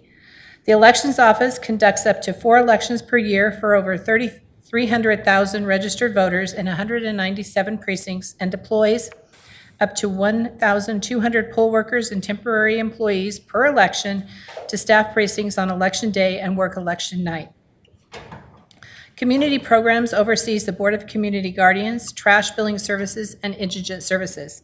The Board of Community Guardians aids vulnerable adult citizens who are no longer able to care for themselves. Trash Billing provides billing services to residents in unincorporated Ada County and is operated as an enterprise fund. Indigent Services provides financial assistance to qualifying Ada County residents for rent, utilities, cremation, property tax hardship, and trash hardship. Consolidated Elections is a separate fund that's specifically dedicated to conducting elections for districts and political subdivisions within Ada County, such as the cities, school districts, library, fire, and sewer districts. Clerk of the Court, or Clerk's Office, provides clerical support for the courts. The office processes and maintains all case filings, collects fines and fees, and supports the judges of the 4th District Court in Ada County. In addition, the Court Assistance Office helps pro se defendants navigate the court system. Also submitted under the clerk's budget is the Avimor Community Infrastructure District, or CID number 1, which is managed by District Directors Rod Beck, Ryan Davidson, and Tom Daly.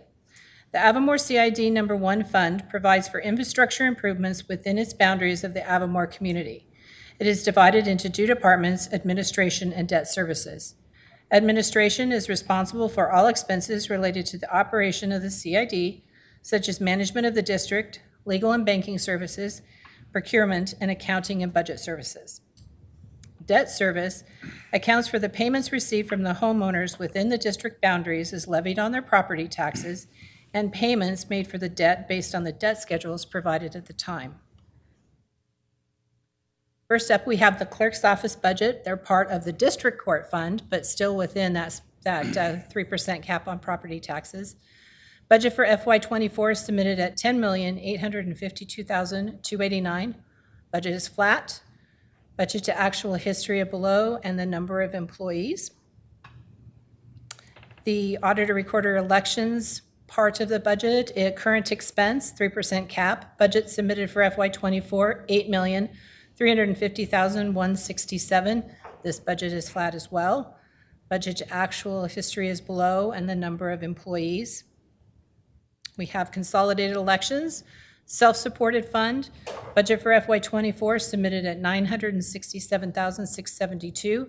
That's an increase of $99,289. That's covered with their revenue, which comes from sales tax. Budget to actual history and number of employees being consistent at 3. Billing services is a self-supported fund. Budget for FY24 submitted at $7,169,853. That's an increase of $244,994.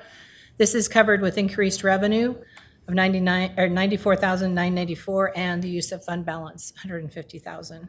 See the budget to actual, and this fund has 4 employees. And then finally, Avimor, which is a special taxing district, has its own 3% cap. Budget for FY24 submitted at $292,385, 3,231 under their appropriation total, budget to actual, and there are no employees here. And it's my pleasure at this time to introduce Clerk Trent Triple, who will present these budgets. Thanks, Kathleen. I'm keenly aware that I'm what stands between everyone and lunch, so we will motor through this. I'm proud to work with all of the departments and offices to bring the whole budget together. For the next few minutes, I will focus on just the clerk's portion of the budget. As you can see here, this sums up our clerk's office better than anything that I could tell you. We serve the public in a way that builds trust in government. And for our employees, our office has been recognized 4 of the last 5 years as top 10 place to work in the state. The last year, we ended up placing 2nd in the top 10, 1 spot away from literally being the best place to work in the entire state of Idaho. Our supervisors and directors work very hard to support our employees with our limited resources to create that outcome, which blesses the lives of both employees and citizens. I love the 200 people that work in the clerk's office, and I love this community.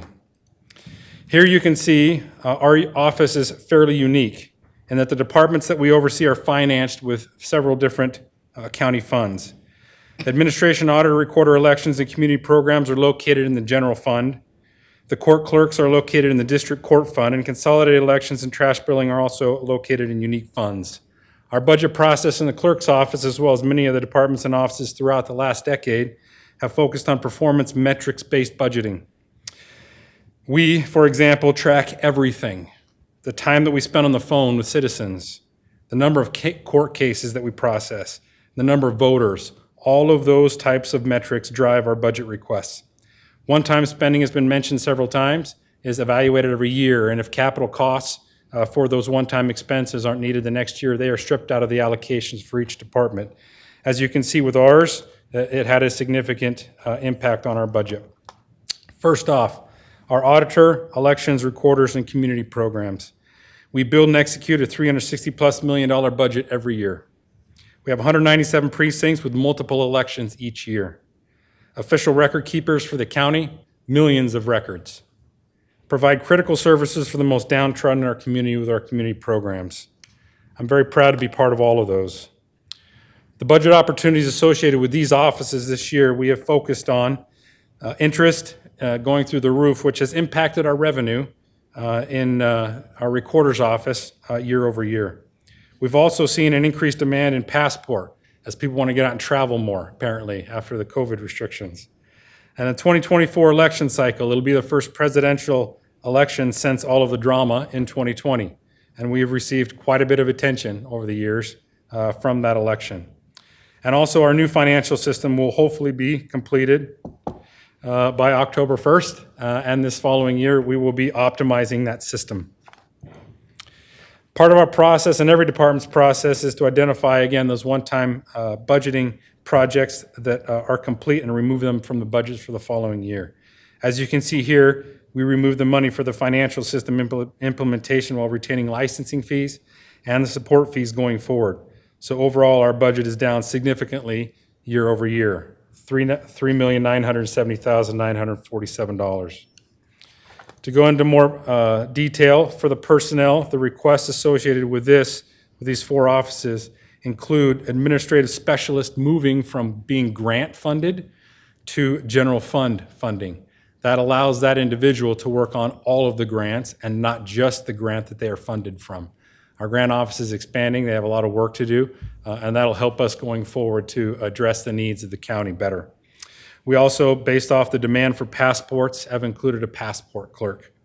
And then again, based off the 2024 elections and the anticipation that we're going to have a lot of attention on that and some of the process that we've put in place to ensure the integrity of the election, we've added 2 election specialists, as well as some special salary adjustments for our recording clerks who will become essentially election workers for those times around the elections themselves. All of that is within our budget allocation. So we're not asking for additional funding for those positions. For the operating costs, you can see the significant decrease there was because of the Mythix implementation there as well. But the increases in some of our line items are the financial system software subscriptions for that Oracle software for the new system, as well as our Cervera ballot viewer and note where to vote postcards, which are critical, especially during the presidential elections. I'd like to share a little bit about the Cervera ballot viewer. This may be the first time you're getting a chance to see this. It'll be the first of its kind in the entire country.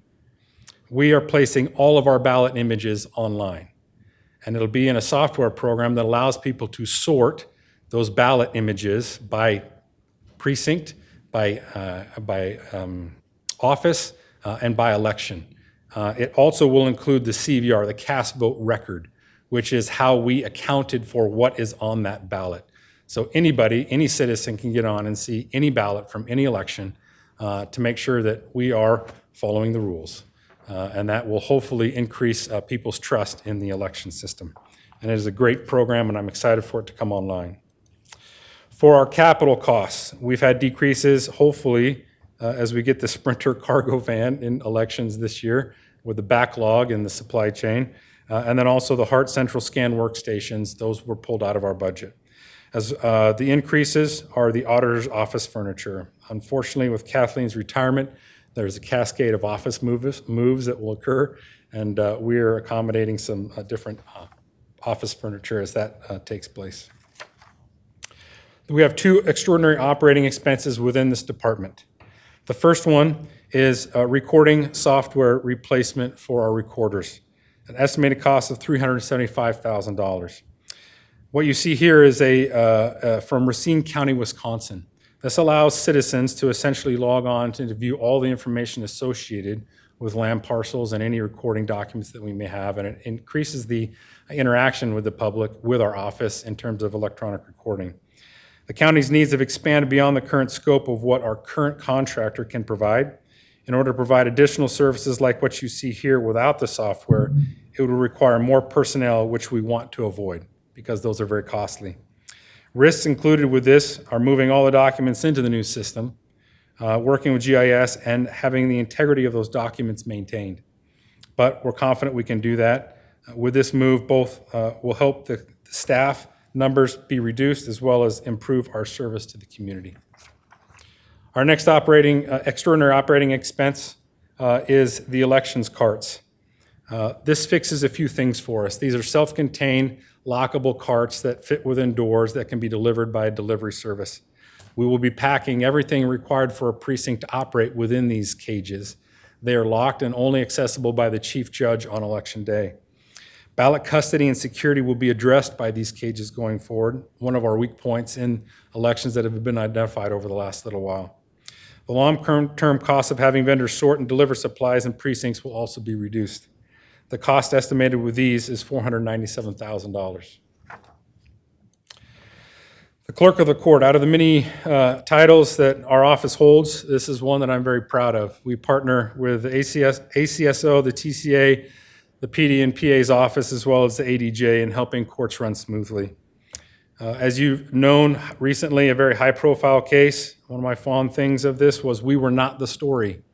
The professionalism that occurred between counties and between departments allowed that case to be carried out in a way that justice was served properly and no one was questioning the system, which is how we want things to run on a regular basis for every case that comes through the courthouse. Budget opportunities associated with the clerk's office are just very simple. We are shifting resources in our own departments to meet the public and employee needs. For court clerks, personnel operating capital, overall, our budget is down close to $50,000. Specifically with court clerks, our overtime is down based off our trends that we have seen. We've adjusted that line item. We've also had health cushion changes that helped reduce that budget. And we have transitioned one less archive clerk out and transitioned that into a new in-court clerk to meet the demands of changing calendars with the TCA and the ADJ. We've also included, again, I've mentioned the 10 salary adjustments for the archive clerks to help out during the elections. For operating costs, our big decreases, we have replaced a lot of furniture as well as equipment this last year. That line item has gone down significantly, as well as our office supplies, as again, we're going more and more digital. The increases to our budget include maintenance software, Civic Live, which is our text notification system to remind people about scheduled cases, as well as replacement phones and printing court forms. For our capital, we just have a small increase for 2 Canon scanners to replace aging scanners in our records retention center. For the CIP associated with this, the comprehensive lobby remodel, which we have come before the board and expressed our desire for this, the court assistant's office needs to be expanded based on the needs of the public right now. And our office is very small and it's kind of cornered in there. We want to move some of the evidence storage so that we can expand that office. We're also in need of a training space large enough to handle our larger groups. By bringing the front counters across, we now have space we can convert to a training space. In addition, the most important adjustment is for our employees who work behind the counters. Currently, their furniture and workspaces place them below the customers they serve. Some of our customers don't want to be in the courthouse. By elevating our employees to eye level, that helps alleviate some of the conversations that take place, and it's much needed. The cost of this is $985,000. You can see here a schematic of what that means, connecting those 2 civil and front counters across, allowing us to utilize that space behind them. The CAO office is not on this diagram, but it's off to the left. But that allows us, again, to increase that training space. Currently, our existing conference room is a 20 by 30 and accommodates about 35 people. This will allow us to accommodate training exercises up to about 80 people, which we desperately need. Consolidated elections, as mentioned before, a separate fund specifically dedicated to conducting elections that's been in place since 2010. This department is completely funded through sales tax and adjusts based off sales tax formula of growth. So you're going to see in the budget an increase of almost $100,000. That's simply the formula that's allowing us to have a little bit more sales tax based off of growth. And we've allocated that extra money to several different line items. One of which is a small personnel adjustment with the 3 individuals that we have within that consolidated fund. The operating costs associated with that will go towards primarily printing, equipment maintenance, and staffing to adjust for the increase in size of the elections with the primary next year in May and the November election, as well as a possible election in August now that the March election has been eliminated. For trash billing, great service that we provide for unincorporated 80 county residents. We have funded that obviously through user fees. It's a self-supporting fund with trash billing. The budget opportunities in here, our revenues are not keeping up with increased expenditures. Tipping fees and the contracts that we have with the vendor service provider has increased. We are in a position this year to not place that additional burden on the taxpayers. We will use fund balance to cover the cost of those increases this year.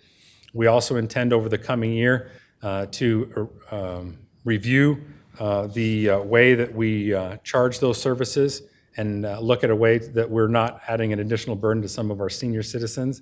We're going to bring those options in front of the board this coming year, but those won't take effect until the following year. As you can see, it's up $244,000 overall based off those increases in fees. For personnel, we have reduced budget hours of a part-time employee. There will be a 6-week reduction as well as health cushion changes that account for the reduction of $24,000.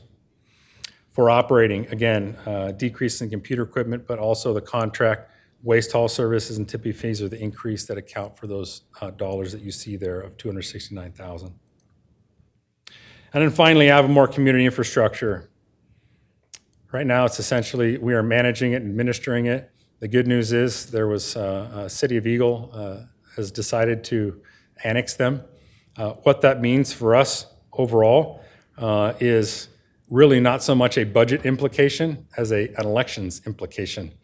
We're not quite sure right now when the city, Avimor becomes part of Eagle City, which will significantly impact the local elections coming up in November. So that's our biggest concern with this move right now, but we'll have more on that in the coming months, hopefully, and that'll be settled out so that we know how to manage that from an election standpoint. But in terms of their budget, this is literally just a miscellaneous expense that was increased close to $4,000. So with that, I'll conclude with my greatest need for the office. We have 11 vacancies and high turnover rate over the last 2 years. More than 50% of my office is new since I've arrived 5.5 years ago. That is not the best use of taxpayer dollars.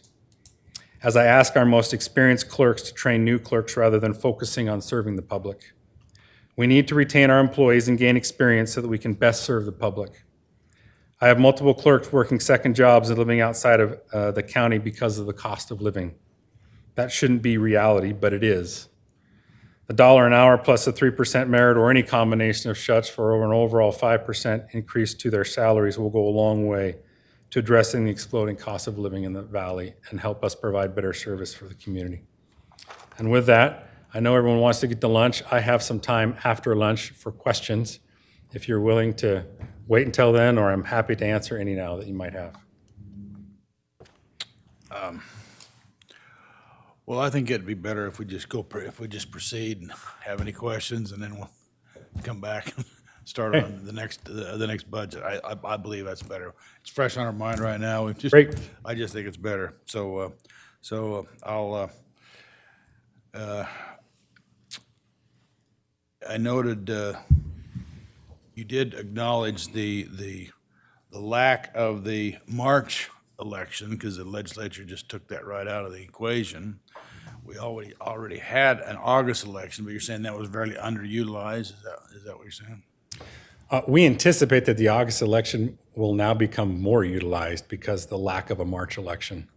The smaller taxing districts tend to want to gravitate towards those smaller turnout elections that don't attract as much attention in order to get some of their things passed that they want that are associated with increased taxes. So that's what we've seen historically. They generally will target the March election, but with that March election gone now, we are anticipating that the August election will become more in play. I think that's one of the motivations of the legislature repealing the March election, truthfully. But I don't know. You indicated that some of your customers don't want to be in court. I think that you underestimate that. I think most of their customers. I was being kind when I said most of our customers. Yeah, no, there's you do have people come in for marriage licenses and marriages and passport, and the passport is sort of a pass-through thing, isn't it? Because the passport service just costs so much to get it from the State Department, and you just charge a small fee just to help them. There's a fee associated with it, and it is a pass-through, but because we provide pictures, that is a big revenue source for us. Most places won't provide that. They'll have the customers bring in their own pictures, but we provide the pictures for them, and it is a revenue generator for us. So you're getting a reputation. They'll do pictures for you. That's right. Well, good. Provide the best service, one-stop shop for folks. Well, that's good. Well, I don't have any more questions. I just want you to know I appreciate your effort. I know this is new for you. You are our new clerk auditor, even though you've worked here for a while, and we've already developed an appreciation. But you have an eclectic job, and I don't know a lot of, and you've gone through that. It's probably the most eclectic job we have in county with all the various It takes a lot to do that, and I appreciate that. Any other questions from the commission? I have a couple of questions. Sure.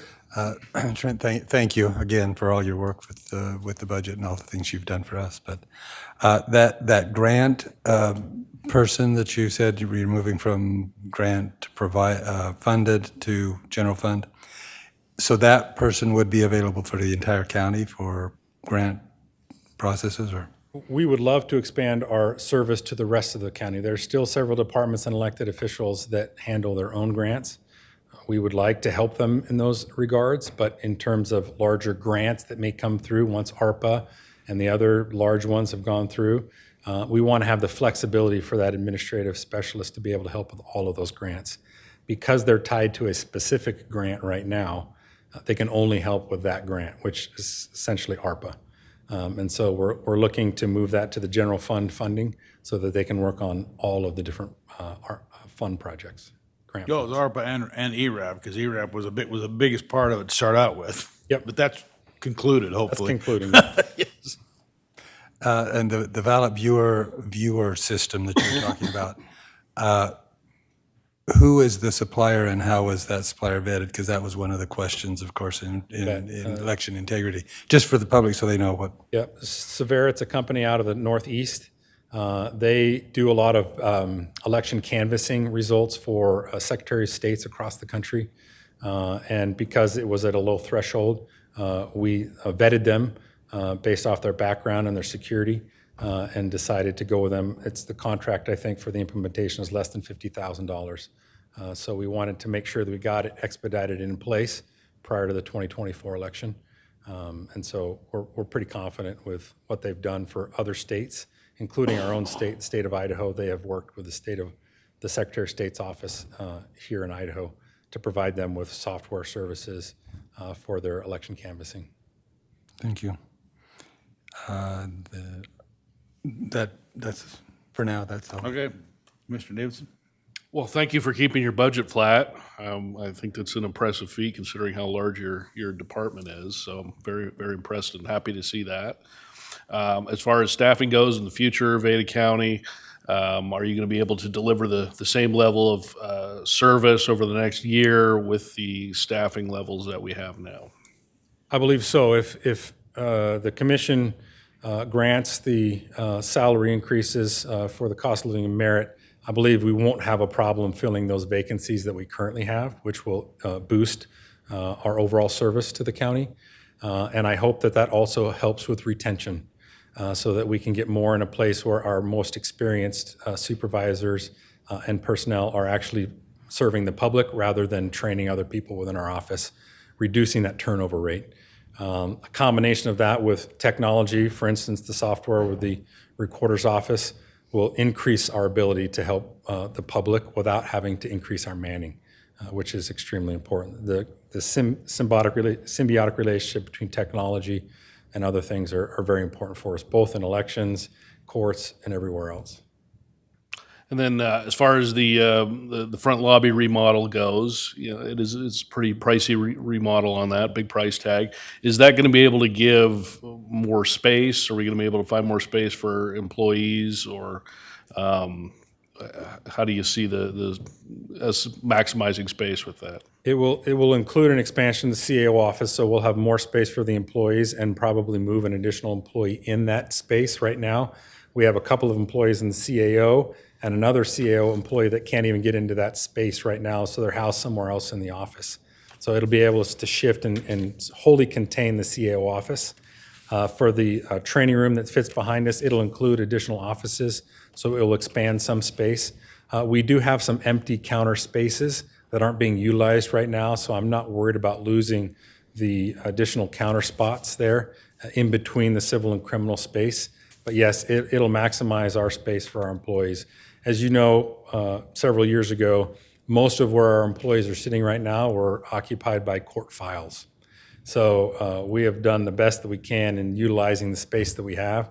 But just as you heard from Sandra Barrios and others, space is at a premium. So this will allow us to expand where we need to and move people where we can best utilize them to serve the public. And how long into the future do you think we'll be able to have enough space for your department based on the remodel that we're contemplating? Well, I love Tony Geddes, but I'm looking forward to maybe the day that they move to another facility, maybe a building across from the corner. I don't know. But I think for the next couple of years, we'll be okay. We're tight, but we're utilizing every inch of space that we have. The training space will allow us to do a lot of things that we haven't normally done before. But I think we'll be good for at least maybe 2 or 3 years. But if we bring on more judges or something else expands within our services within the clerk's office, we're going to be needing space. And so, yes, we're tight, but we can make it work for the next couple of years. All right, thank you. Okay, I brought up a question on the grant thing. You bet. You're basically we already have 2 people in the grant, We have 2 grant-funded positions, and then 1 is general fund funded. So 3 people within the office. 1 currently is general fund funded, 2 are grant funded. They get that through the admin fees that we get from the grants. And you're going to be moving those into just to an overall grant program that will be funded, I guess, through the admin fees and some. How's that an increase in employees if you're just moving them to a different? It's not an increase in employees. It's a change of funding sources, and so I've had to allocate general fund funds that we were able to utilize from somewhere else, and we'll be dropping the grant funding. So in essence, it's an increase to my budget overall for general fund funding, but it would reduce the grant admin fees that we I have. know what our admin fees were for ERAP. What are our admin fees for ARPA? I don't know for sure. I'd have to ask Kathleen. I don't believe there are any admin fees. There are no admin fees for ARPA? No. Well, we got admin fees for ERAP. We got Right. 10% and 15%. Then we pass a lot of those on to the Right. housing authority, but we retain enough to cover our costs. Okay, well, thank you, Trent. Now you can have a comfortable lunch. You don't need to come back and answer any questions. We don't need to get to sit and think of questions during lunch. Wonderful. Then might I suggest that the time that we come back is what 1:30, and that'll be our next one. Or we can come back and take a shorter lunch too and proceed. Well, we'll come back at 1:30. That'd be 1 hour. That'd be fine. Let's come back at 1:30. Great. Thank you, Mr. All Chairman. right. We'll come back at 1:30. Thank you.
The Ada County Commission was on recess. We're back in session. We're conducting budget. Go ahead. Good afternoon, Good afternoon. Chairman, Mr. Commissioners. Scott Koberg is the Director of Parks and Waterways. The Parks Fund accounts for the operation and maintenance of Barber Park, the Barber Park Education and Events Center, the annual Boise River Float Season, several miles of greenbelt pathway, the Oregon Trail Recreation Area, the Ada Eagle Bike Park, Hubbard Recreation Area, and Victory Wetlands.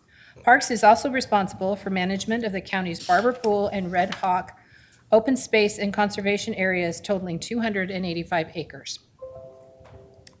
The Parks Director is also designated county representative for the Ridge to Rivers Partnership, which manages over 200 miles of multi-use recreational trails in the Boise foothills.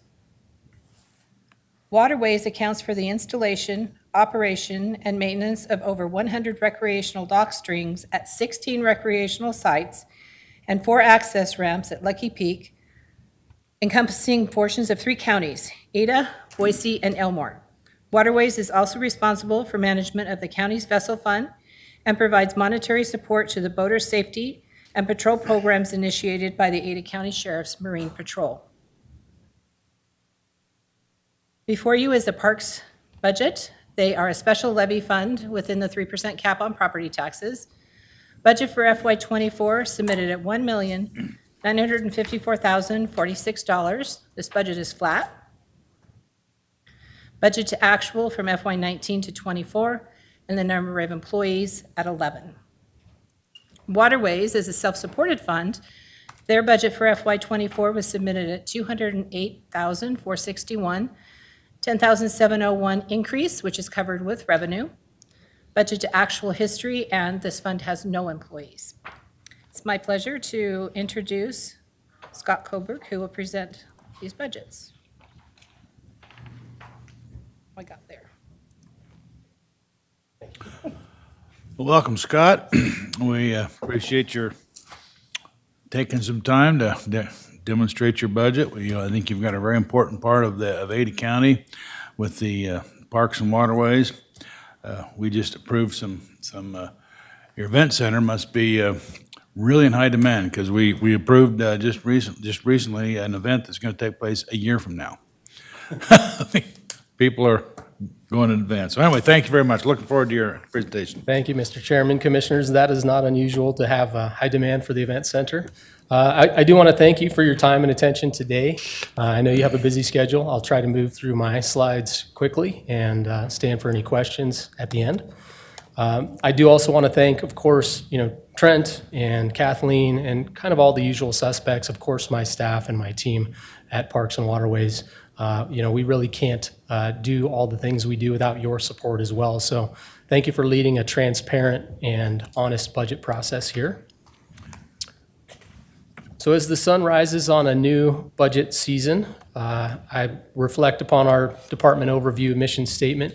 Our mission currently is to provide diverse outdoor recreation opportunities with quality facilities and education at an affordable price while protecting resources and natural habitats for the safe enjoyment of our residents and visitors. And the vision statement is to provide a balanced approach to outdoor recreational activities through the careful stewardship of land and waterway resources in support of our community's current and future needs. Core values of our department are professionalism, teamwork, accountability, transparency, and stewardship. As Kathleen mentioned, pretty straightforward budget for parks, totaling just under $2 million. You can see the operating and personnel divisions there. And then waterways is just over $200,000 for a total of just over $2 million. With that, I'll stand for questions. No, I'm just kidding. Okay.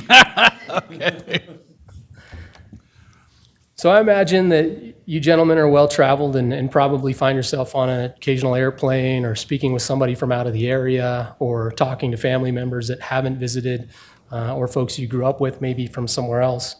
And I would also imagine when they ask you, what is there to do in Ada County? What is there to do in Idaho? What is there to do in Boise? Or what's bringing so many people to the valley? Why are you there? Why are so many others moving there? And I would imagine, you'll find yourself sharing things like the float season and access to the Boise River right through the center of town. I imagine you might be talking about the Boise Front and the Rich Rivers Trail System and access to open space areas like this. You might share with them the Boise River Greenbelt Pathway, which is the #1 attraction in the valley, and that easy access to physical and mental health benefits that it provides to get out and recreate right in your backyard. Or possibly you might share the adventures that you can have in the area of Ada County, here taken at the Ada Eagle Bike Park. You might say folks are moving here because they're ready to settle down and start a family, and it's a great place to raise a family. Or possibly the rugged terrain and the access to water recreation such as we have up at Lucky Peak Lake is what is something you'd share about why people are moving here. Could be the natural resources and the wide open spaces and views in the foothills. Could be the seasons. Definitely the wide open spaces are a draw, but I would imagine you'd be hard pressed to find anybody describing why they choose to live here, why they're moving here, what makes it so great, without mentioning something that we, Ada County Parks and Waterways, and we, meaning you, the Board of County Commissioners, supports. So the budget guidelines typically that you provide to us include what are our accomplishments from the current and previous year.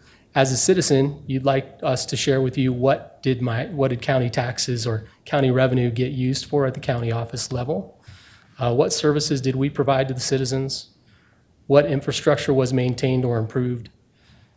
And what efforts were made to save money and what efficiencies were identified? So again, I share with you sort of that overview. Every photo you saw was from some sort of activity that Ada County has a part or a piece in, a property we manage, a facility we manage. And the services we provide, in addition to, of course, using those tax dollars for staffing, uniforms, equipment, fuel, and supplies, we provide services countywide to citizens all over the county and every visitor, or several visitors that do come to the area. So it shows on the map there to the right, just sort of some of those sites spread throughout the county, kind of the service area that Ada County Parks and Waterways has. If you visit our website, of course, any citizen can find out more about what we do and who we are with our website there. I'll choose now to kind of reflect on, an expense that we had requested last year. Last year, we asked for operational expense for $150,000. It was supported by you, the Board of County Commissioners, for $150,000 for a Parks, Open Space, and Trails Master Plan. You supported that through the general fund. The reason for that were the age of the existing plans we had on record from 16 to 7 years old. Nothing very relevant for where we're going as a community today. And so now, thanks to your support, we are engaged in a master planning process. We've hired a consulting team from Barry Dunn. Barry Dunn recently absorbed Play Now, and combined, these are they're a consulting team that really is going to get us to the next level of Ada County Parks and Waterways master planning and where we're headed for the future. You all participated in the VIP stakeholder interviews, as did some others in this room. You can see we're on phase 2, which is the community profile phase. If you look all the way down at the bottom, you'll see phase 7 will be the draft and final plan, which is a draft master plan will be developed and presented to the board, that's you, for final approval. And I anticipate, similar to having a baby, about 9 months from now, we'll be before you with that draft master plan, asking for your review and approval.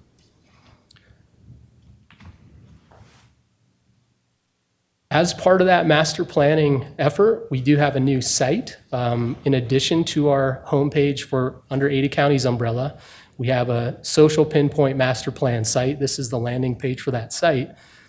You can see the address down at the bottom. And when you visit this site, you'll hear from this gentleman who needs a shave.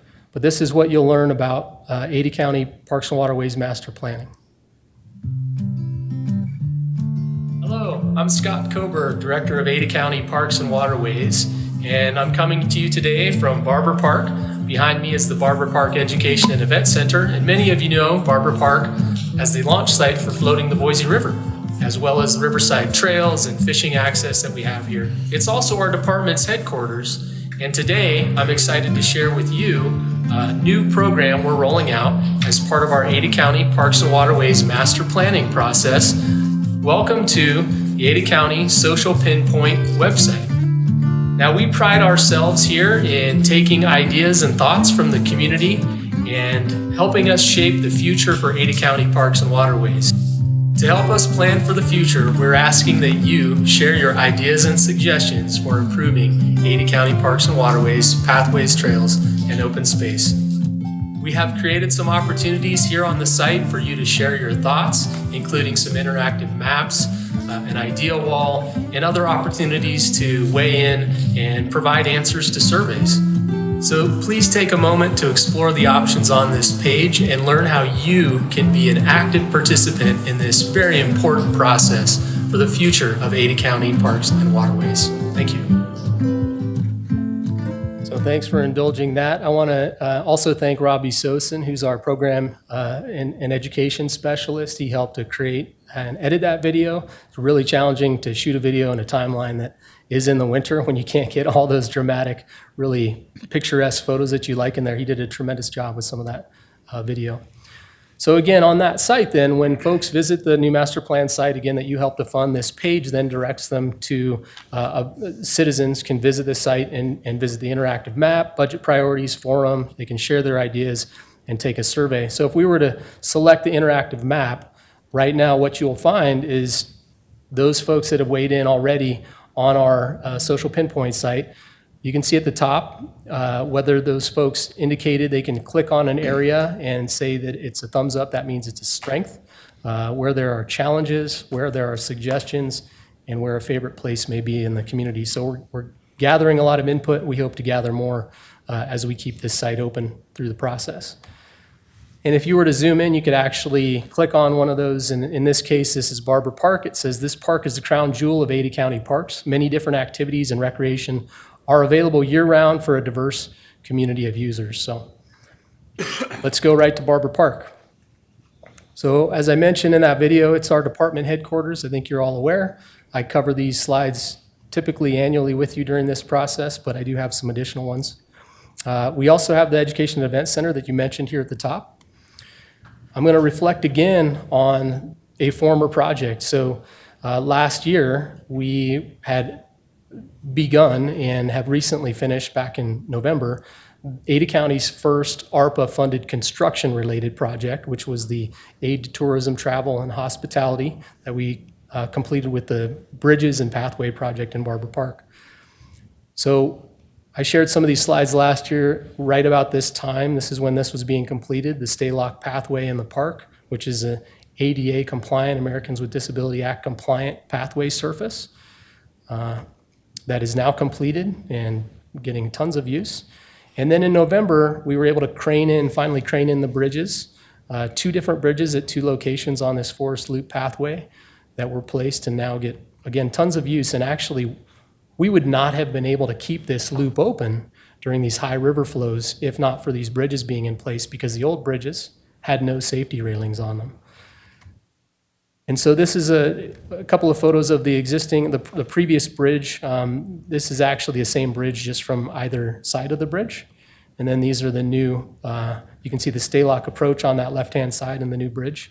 And then on the right-hand side, the concrete approach from the parking lot.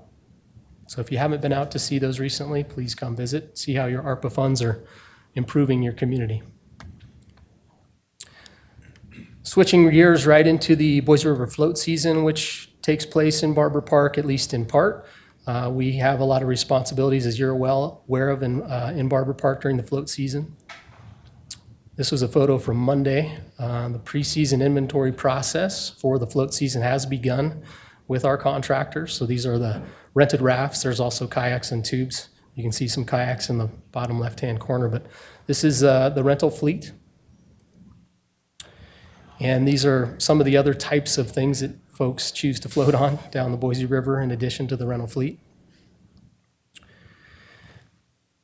A big part of our role in Barber Park as managers of Ada County's flagship facility is the efficient and safe movement of people and vehicles through the park during the float season. And so traffic flow and parking are really critical to how we conduct business in Barber Park.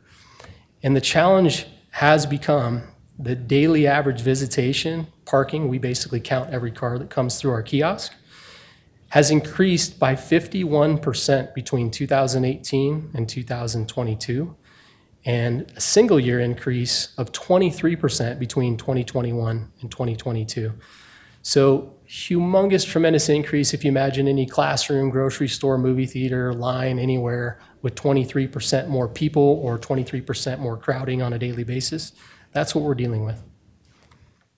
So what we do to try to accommodate and adapt to that is we've extended a service contract for the last several years with MAV Event Services that helps with efficient movement of vehicles and people at times through the park. We pay them for that service, so we use some revenue generated from the kiosk you see on that upper left, and then we use that to hire staff as well to accommodate the floater traffic. The tremendous story here about Ada County Parks and Waterways in Ada County is that we're gathering a fee for service at the kiosk. But the visitors to Barber Park, this Ada County facility, are coming from all over, and they are injecting some revenue into local economy here by paying for parking, renting equipment, and spending money in various other aspects here with tourism. So just as an example, 46 different license plates were collected over just 3 days in 2021. We were missing 4. I'm sure they were there at some point. We just, this was just kind of a real quick and dirty go and take a photo of a license plate. So we're leveraging the funds you give us, any general fund support with user fees from outside of the area, and then we're using them locally. Just to share some numbers, because I realize this is a budget presentation, but the gross revenue for the parking kiosks last year was $235,200, which is the highest in history. We anticipated $200,000. Total number of vehicles parked was also the most in history, and the highest in history daily average. That's that 23% increase I was referring to. The 33,600 was more than the 2021 season, although it was accomplished in 13 fewer days. So again, that's that compressed visitation we're seeing. Now, I was hired as Ada County Parks and Waterways Director in 2013. So every bar in this bar chart, I feel in my bones and my heart and my soul. We sweated this out. We worked for these bars to continue to increase for how much parking we accommodate in Barber Park. And then switching gears into the equipment rental and shuttle revenue, you can see a tremendous increase in the revenue share for Ada County as a result of that rental concession and shuttle service. So again, the highest in history. In 2022, we far surpassed our anticipated revenue of $205,000 with a $352,000 revenue share, which was 9.5% increase over 2021. What do we do with some of that? So you recall last year, I was here before you asking to use that hard-earned money, that fund balance, to inject into Barber Park, a local regional park, but with local influence, to build a playground. This is currently under construction this week, replacing this playground. So the crew is on site installing this today as we speak. And that was a $200,000 approved request from you for usage of our fund balance. Real quick, just something that I think strikes home with you all. For years and years, this park on the right, that's Barber Park, and the park on the left is Ann Morrison Park. Barber Park was kind of pulling the rope on the float season, really doing a lot of the heavy lifting, and thankfully, Boise City is sort of back at the table. As you know, we're connected by this 6-mile thread of novice floater recreation between the two. And thanks to the leadership of the Board of County Commissioners, as well as some of the leaders at Boise City Hall, we've created some additional initiatives to hopefully make this a safer, better float season this year. And so there's a number of items here, baker's dozen on this list. I'm not going to go through all of them, but I'll focus on these 5 here. of ways in which we're collaborating and trying to improve services for the float season.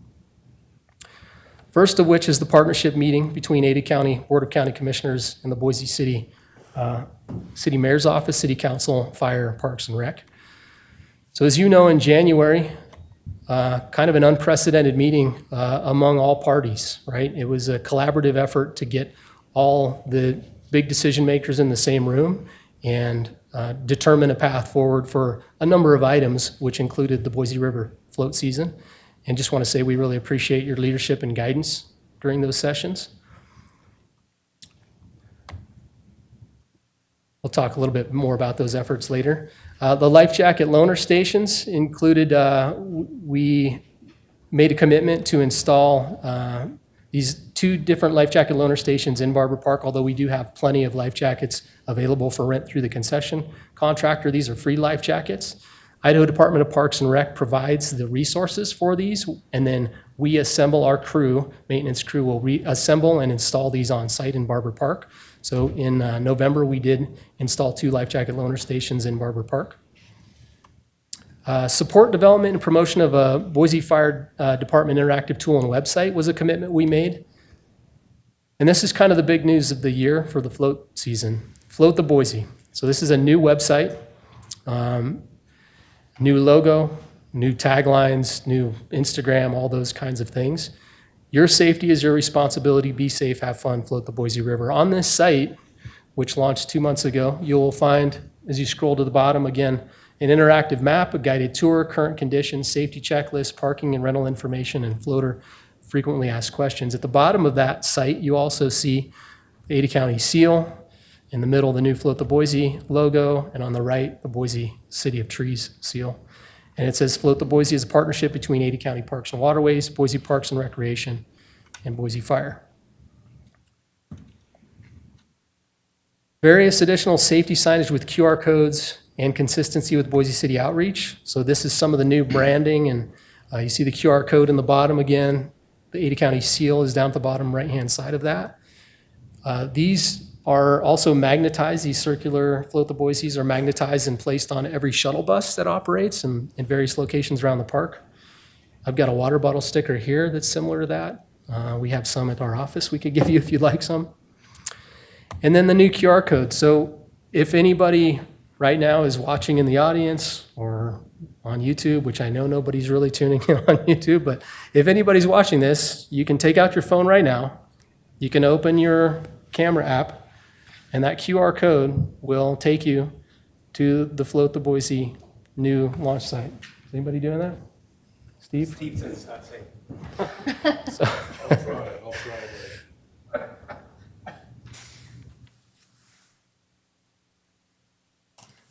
hold it pretty far away, and then it'll pop it up. And it'll take you right to the site where you gather all that new information. It works. Awesome. So these are kind of all over the place as well. This is kind of the new feature this year. We want people to go to one spot with a joint message and joint partnership for all the information. And then again, coordination of the opening date announcement is something we are doing actively. We get that question asked all the time this time of year. We don't know when the float season is going to open quite yet, but we're still 2 weeks out. Boise River flows are going to drop to about 2,500 CFS tomorrow. It's still 1,000 cubic feet per second over what is the highest threshold, but we're pretty confident we still have a couple of weeks before we're able to launch, and we are working together to coordinate that. The whole idea is we want to get families like this out on the Boise River, floating every year. I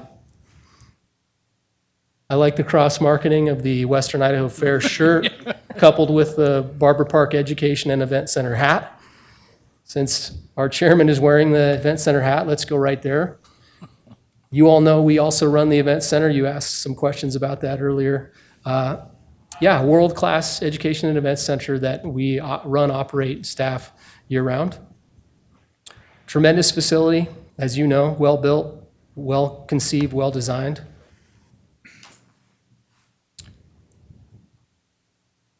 All maintenance of the facility is our responsibility, inside, outside. We staff it accordingly. And we host every kind of event you can imagine, booked up to a year in advance. And I find it pretty amazing, if you think about it, that some people, many people, in fact, when they choose to select where they're going to spend possibly the most memorable day of their lives, or at least one of their most important days of their lives, they choose to spend it with Ada County Parks and Waterways at the Barber Park Education and Event Center. What that means for us in terms of revenue is our event bookings, we did surpass our anticipated revenue as well as the exclusive alcohol provider contract revenue share. This is year to date through May of this year. We estimate about 16,000 visitors so far from June of last year. Switching gears again, Boise River Greenbelt, I share these slides every year. It kind of shows you the different ways and methods that we fund improvements to our most important pathway system. So you have 2 CIP projects on the left, accomplished in fiscal year 17, fiscal year 18. We took a break in 19, came back in 20 for a major expense project for Expo Idaho. And now we're working on a new project, this 1.6 miles of that JPD/Sunrock Greenbelt segment that we expect to get completed at the end of this year. And that is with ARPA funds. So we did a stream bank restoration and protection project coupled with a Greenbelt pathway project that'll be a first ever concrete Greenbelt. So pretty exciting. We're always trying to find rooms for improvement and different ways of funding. We do manage the Ada Eagle Bike Park, which is a collaboration between the City of Eagle and Ada County using landfill buffer property. On that upper left-hand side, you see the entrance to that North Ravine cell. That's Goose Creek entrance, Goose Creek Road. And this is all one of the most popular facilities in the valley for mountain biking. Our responsibility is about 310 acres and 10 plus miles of trail. The Oregon Trail Recreation Area, I think you're familiar off of Highway 21. The county owns 25 miles at the trailhead. And we have several miles of trail out there as well, in addition to a parking area that we just seal coated and striped earlier this year. Victory Wetlands, a small site in collaboration with ACHD that we manage, educational wetlands. Hubbard Reservoir Recreation Area, which has kind of taken on an interesting new sort of second life this year, as Commissioner Daly is pretty well aware. It is a recreation, open space and recreation site we manage through a lease with the Department of Lands. However, with all this sort of surplus or a healthy water year and a lot of discussion about drying up of wells kind of in South Ada County, Hubbard Reservoir is kind of strategically located to put more water in and see if it helps to recharge the aquifer. And so we've been kind of working with several partners, spearheaded kind of, by Commissioner Daly, and I know Steve Rutherford's been involved quite a bit to coordinate the efforts here and see if we can do some good with this recreation site for the aquifer. The open space and conservation areas in Ada County's portfolio fall under our jurisdiction. That's the Barber Pool and Red Hawk parcels that you see there. And then the waterways portion of our department's responsibilities is Lucky Peak Lake. So Lucky Peak Lake, many people wonder what involvement we have at Lucky Peak Lake, if it's spring shores and what we're doing up there. That's really the why we are called Ada County Parks and Waterways, is that vessel registration fees help fund our department through the County Vessel Fund.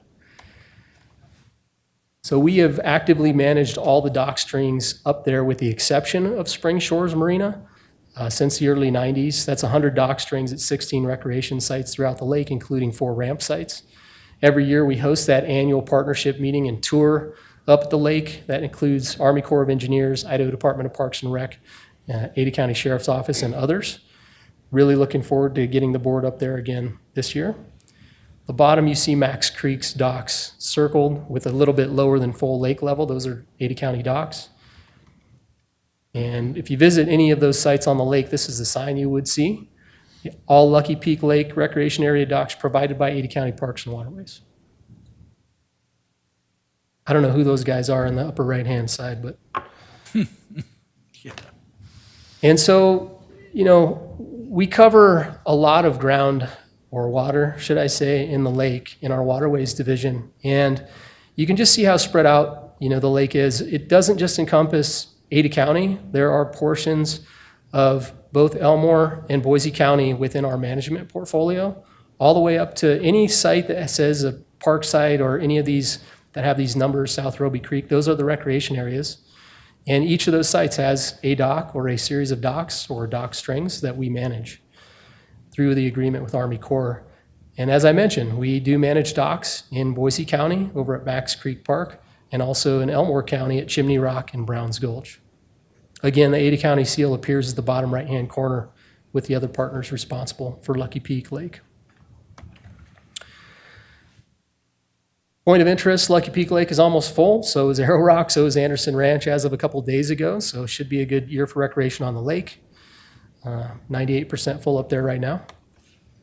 And in our Waterways division, as you all are aware, we do have a 2004 custom-built 30-foot Almar top console drop bow work vessel, and we used some Waterways funding last year to purchase 2 new fuel-efficient Yamaha 250 horsepower 4-stroke motors. We had some old 2-stroke motors, not as environmentally friendly, not as efficient from a fuel standpoint. So this is one way in which we did increase efficiency in our Waterways division.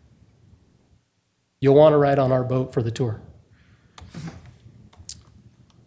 As far as personnel is concerned, no new positions requested this year. 4 positions were newly staffed in 2022. We now have 11 positions with 1 vacancy. That's our bar chart for staffing. Everything you just saw gets accomplished by these people. This is our entire team for Ada County Parks and Waterways.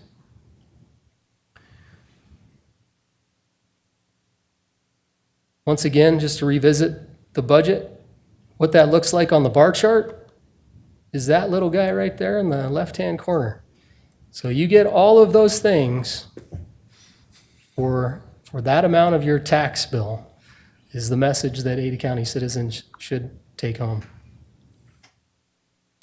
With that, I'll stand for any questions. I really appreciate the time. Hopefully that wasn't too much for you today. I know it's a busy one. No, that was a great presentation. I noted that I have enjoyed the river float. I didn't realize you're going to put our picture of my son and his family and a couple of my grandkids in the. They had to sign a release, but I should have asked you to sign. No. Yeah.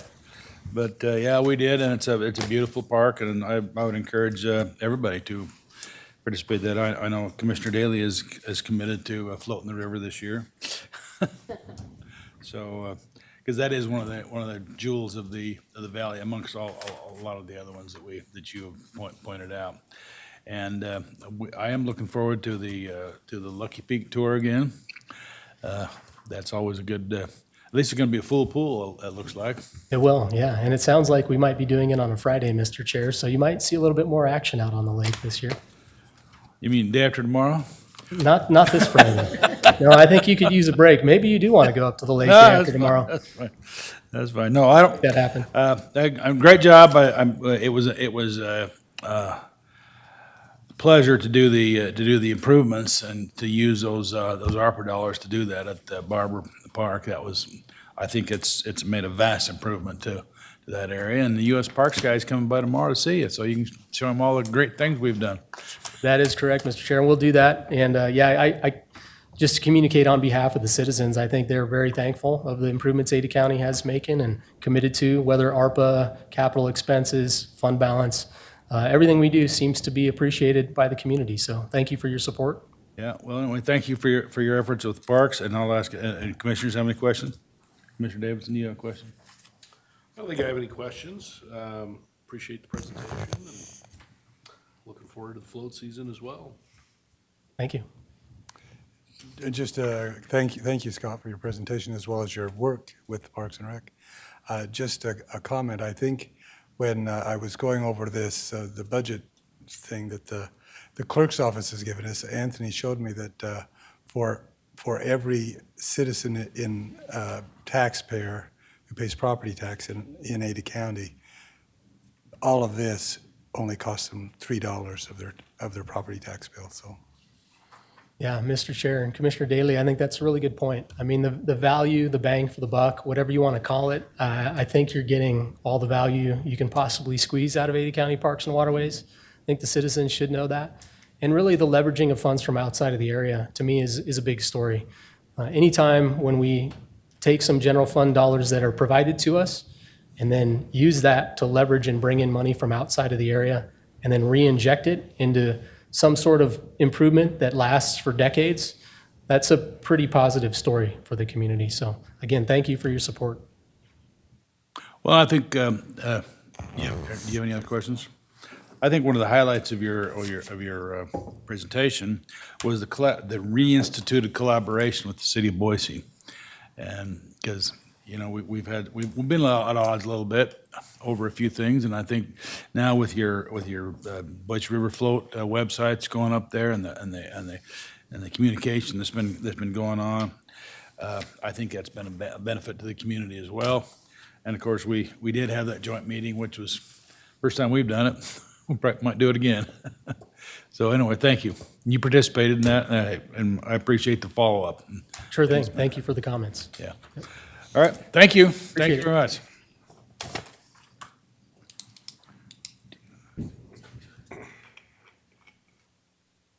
I'd like to take note, we're ahead of schedule.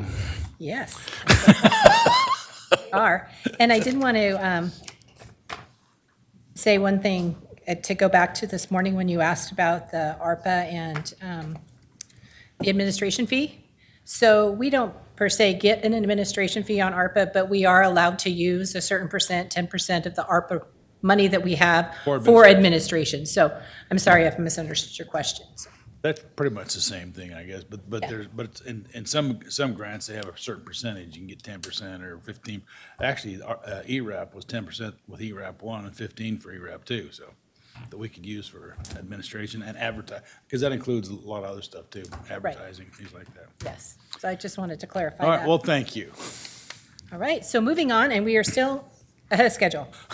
Steve Rutherford, Chief Operating Officer, is representing Commissioners Rod Beck, Ryan Davidson, and Tom Daly, who are responsible for the Commissioner's Office, General, and the Veterans and Public Health Funds on behalf of the Commissioners, who are one of 7 constitutionally elected offices within Ada County.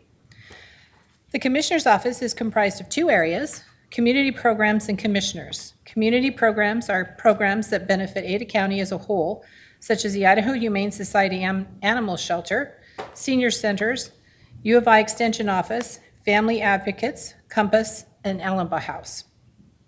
The Commissioner's Office oversees an operation of 13 departments, serves as the Board of Equalization, provides oversight for the Fair and Emergency Medical Services districts, and adjudicates indigent claims. They serve on a variety of other boards and committees, a few of which include Compass, Valley Regional Transit, and Treasure Valley Partnership. Additionally, the Commissioners are responsible for all Ada County contracts, ordinances and resolutions, grant applications, and overall direction of Ada County.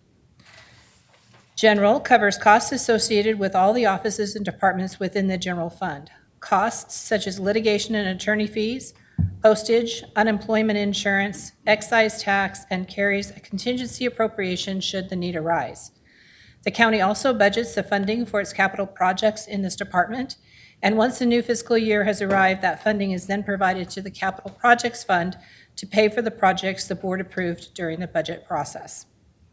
The Veterans Fund assists in the maintenance, upkeep, and repair of servicemen memorials within Ada County. This funding is provided directly to the American Legion Post 113 in Meridian, which was established under this title in accordance with Idaho Code 65102 and 103. And the Public Health Fund provides the county's portion of funding for services provided on a regional basis by health districts. This funding is provided directly to Central District Health as directed by Idaho Code 31862. First off, we have the Commissioner's Office budget, a department within current expense within the 3% cap. Budget for FY24 submitted at $4,525,833, $254,160 over their appropriation total. There are 2 supplementals, community programs for $336,593 ongoing costs, and $114,767 for the emergency management and community resilience additional funding for that new position that was talked about the other day. You can see the budget to actual history and the number of employees at 10. General is a department within the current expense fund. Budget submitted for FY24, $4,839,976, $1,272,966 over the appropriation total. There's a supplemental for personnel for contingency above the 2% holdback contingency that we put in place for $100,000. That would be one-time funding. And then 2 operating supplementals, risk fund increases for $172,966, which would be ongoing. And then the contingency appropriation I spoke about for $1 million. Budget to actual history, and this fund has no employees. Public health is a special levy fund. They still are within that 3% cap on property taxes. Budget for FY24 is submitted at $4,806,543, $118,584 over the appropriation total. This is Central District's health increased request to you. It would be ongoing funding. You can see the budget to actual. Again, this fund has no employees. And finally, veterans, another special levy fund. Budget for FY24 submitted at $20,000. This budget is flat. It's been at $20,000 for many years, and it also has no employees. At this time, I'd like to turn it over to Steve Rutherford, who will present these budgets. Thank you. Well, welcome to the meeting, Mr. Rutherford. Commissioners, thank you very much for having me. I understand you have a 5 o'clock hearing. I'll try to get you out of here by then, pretty close. We can extend it if we need to. Thank you for the opportunity to present your FY24 budget. I was going to say, you'll notice there's no new employees, but as Kathleen just told you, there is one new employee. It's for We haven't approved emergency that one yet, management. but that's through ACAM. That's the emergency management. And Kathleen made me do it. So Really? This is 50 days left, made me do it. Here you go. Okay. So Funding as mechanism. As you know, I am merely the spokesmodel. Judy, up to your left, is the brains behind the budget. So if you have questions, I'm going to defer to Judy. I also don't want to miss an opportunity to give your staff a little recognition. You have some fantastic folks upstairs, Annie, Judy, Matt, Hannah, Elizabeth, that work really hard every day, and they work really well together every day to get you ready to go and to make sure your meetings and your business goes seamless. So thank you very much to them. Thank you to Trent and your staff. Thank you thanks to the short timer. I think we're in trouble. And finally, last bit before we get started here, just want to note how lucky we are, you and me, to have the department heads and the elected officials we have in this county. You don't have to look very far around the state and the country to see there are some folks with some real dysfunction. And we have really good people who work hard every day to do the public's work. And so I feel very thankful for the partnership and the leadership of these talented people. Speaking of leadership, important to note for the public that are watching, employees that are watching, that you all take leadership and collaboration very seriously. On any given week, you are out meeting with mayors, council members, other elected county commissioners, other elected officials here in the building, governor's office staff, legislators, in some cases, our congressional delegation, because you're trying to solve our problems. Or understand issues, and I think that is what the taxpayers expect, and that's what they deserve. And you all set a really good example for the rest of us of how to do it. So thank you. I went to a training by Steve O'Meara, and he said if you use visuals and noise, it engages your brain and makes me more believable. So. We'll see. Oh. I blew it. All right. So let's talk just briefly about FY23. It was an interesting and challenging year. You all had some really significant land use hearings, contentious land use hearings, some that resulted in district court challenges. You had a huge and historic library district dissolution hearing. But I think some of the most important work you all did this year is sorting through the ARPA applications, how to spend those federal dollars that came to Ada County. And you looked hard at a number of good projects and decided those weren't worthy of those funds. Those weren't the best use of those funds. Instead, you prioritized the use of these funds and focused them on projects that the county would otherwise have to spend taxpayer dollars on. And I really do think that's a win for the citizens of Ada County, for the residents of Ada County, to spend those dollars instead of taxpayer funds to accomplish these very important projects. The first one you'll see up on the screen here is the Park at Expo. You've chosen to use ARPA funds to take what was dilapidated horse barns and make it into a really, really nice park and help a really kind of disproportionately impacted community there in Garden City, where there's a park desert, create a great space for recreation, all sorts of benefits to not only that local community, but the greater Ada County community. It is the absolutely opportunity of a lifetime and something you'll do to create a truly special place in this county. As we all recognize, outdoor recreation's vital to most Ada County residents.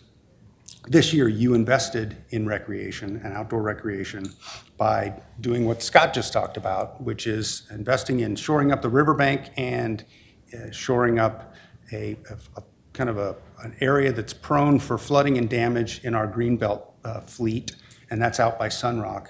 And the river stabilization project was completed before the high water flows, and Scott tells me that it's weathered very, very well. These are pictures of that aspect of the project. And then, as Scott mentioned, this fall, we'll be getting some concrete greenbelt stretch, a concrete greenbelt stretch through there that will be much more flood tolerant.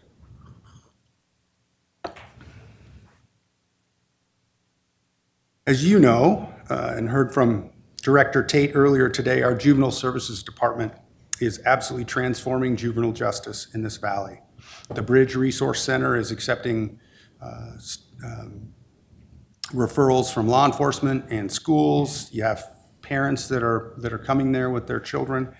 Staff are working very hard to give those families and the children the services that they very much need. And the goal, of course, is to keep kids out of the detention facility. But for those youth that we must confine, you, board, have authorized ARPA funds for a substantial update of our outdoor recreation space.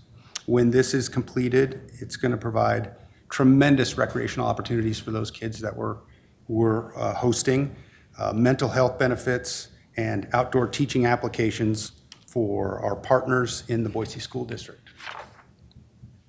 Commissioners, you've partnered with Terry Riley Health Services these last couple of years to bring clinical services to all residents of Ada County, regardless of ability to pay. This year, you doubled down on that partnership by providing some ARPA funds so that they could upfit a clinic near Eagle and Fairview so that they can do medical services, dental services, and other related clinical services at that location.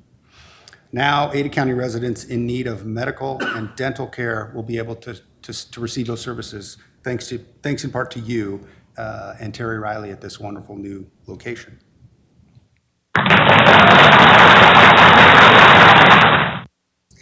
In terms of accomplishments, and speaking of collaboration, in partnership with the Boise City Ada County Housing Authority and the City of Boise, Ada County residents in need received over $68 million in rental assistance and utility payments. $68 million. That's significant impact. This board has elected to reserve its last 25% of emergency rental assistance 2 payments. That's $4.9 million for the funding for the development of enduring affordable rental housing. Much needed enduring affordable rental housing. You, as a board, have encouraged the city to do the same, and after a little bit of time, that idea has taken hold, and the city of Boise has agreed to do the same. And together, you know, you're $11+ million stronger to do something in that affordable rental housing space. In fact, the city of Boise has now turned their attention to convincing IHFA to do the same, which would be about $16.5 million that they could use in this state for permanent affordable rental housing. I look forward to bringing that housing online. Finally, you all do a great job of supporting our community, and our community consists of little communities, and first and foremost, the senior centers. You provide financial resources to this very important group in our society, in our county. Every year you support senior centers. Last year it was to the tune of $91,550. You also support children by funding the Family Advocate Program and their court-appointed special advocate program. You as a commission care about the health and wellness of Ada County residents, be it mental health, addiction recovery services, or medical health, or the myriad services Central District Health provides. You provide essential funding for these partners to be able to serve the citizens of Ada County and in Central District's health respect to the surrounding counties. So now I would like to turn the dais over to your communications manager, Elizabeth Duncan, for the singing of our national anthem. Okay. Let's see. This one? No. Welcome to the podium, Elizabeth. Thank you. I'm going to figure out the advancer thing here. Is that Arrow buttons on this? arrow or the down button on the? Sorry. Thank you. Much better. Oh, wait, how did you get? Gotta click first. Get out of that, and then just down. Just gonna set this up here.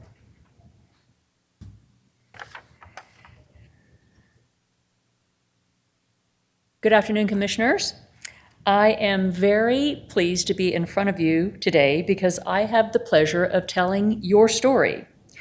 It is a story of community engagement, leadership, oversight, collaboration, and employee recognition.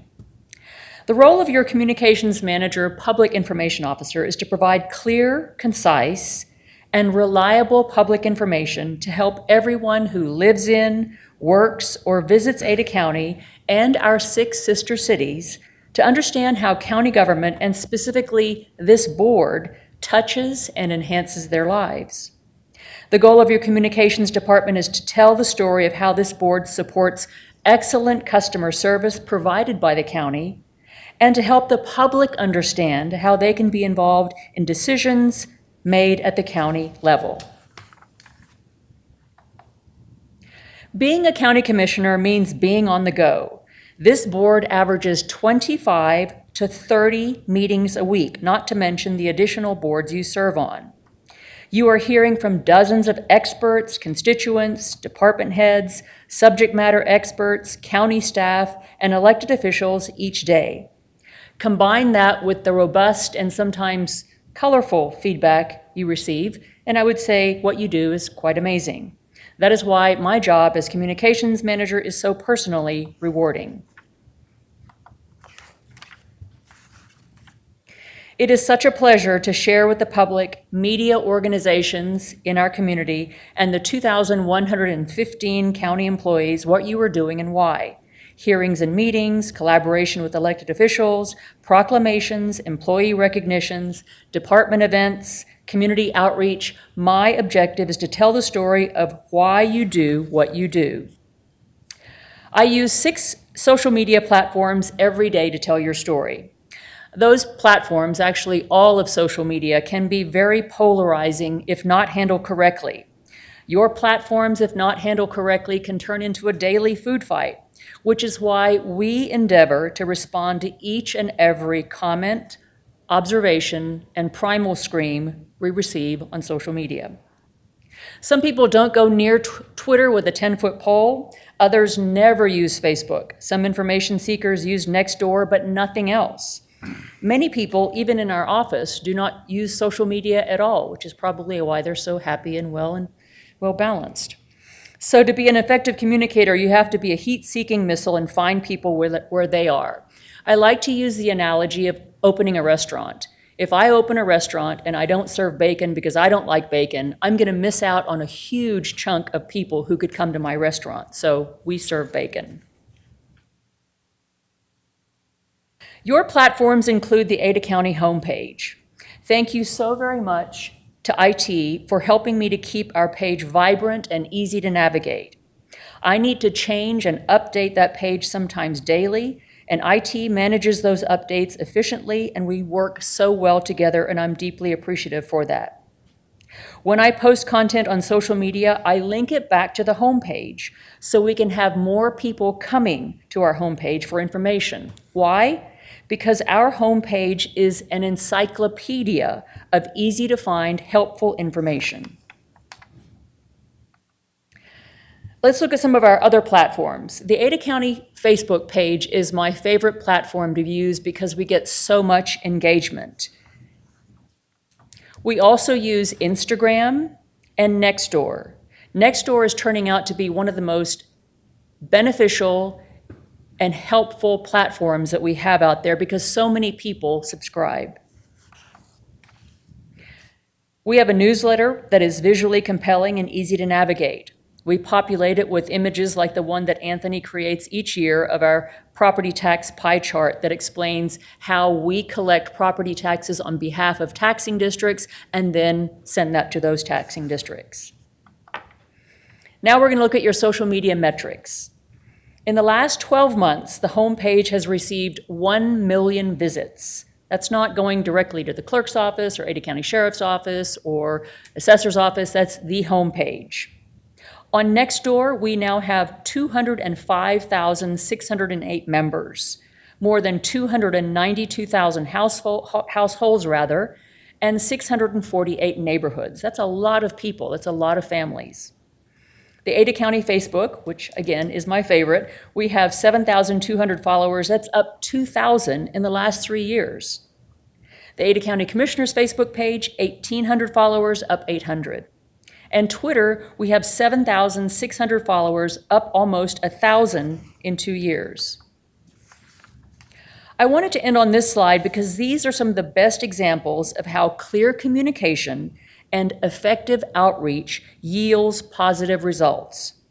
During the Meridian Library District discussion, we started early, explaining to the entire community how the process worked. We did that graphically with strong and easy to understand messaging.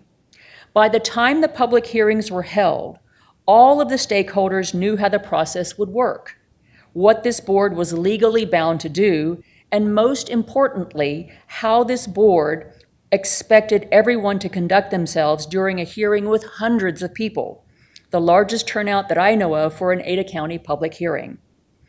Watching how seamless and respectful that process was incredible.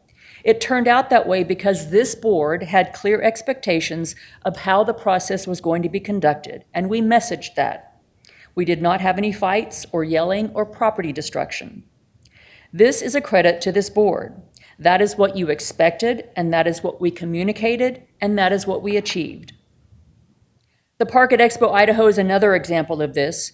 We are using social media, the homepage banner, banners on the fence behind Expo, the reader board at Expo, a booth at the Western Idaho Fair, everything to follow your guidance that you want everyone to know about the process of creating this once-in-a-generation park and to be transparent about every single step of the process.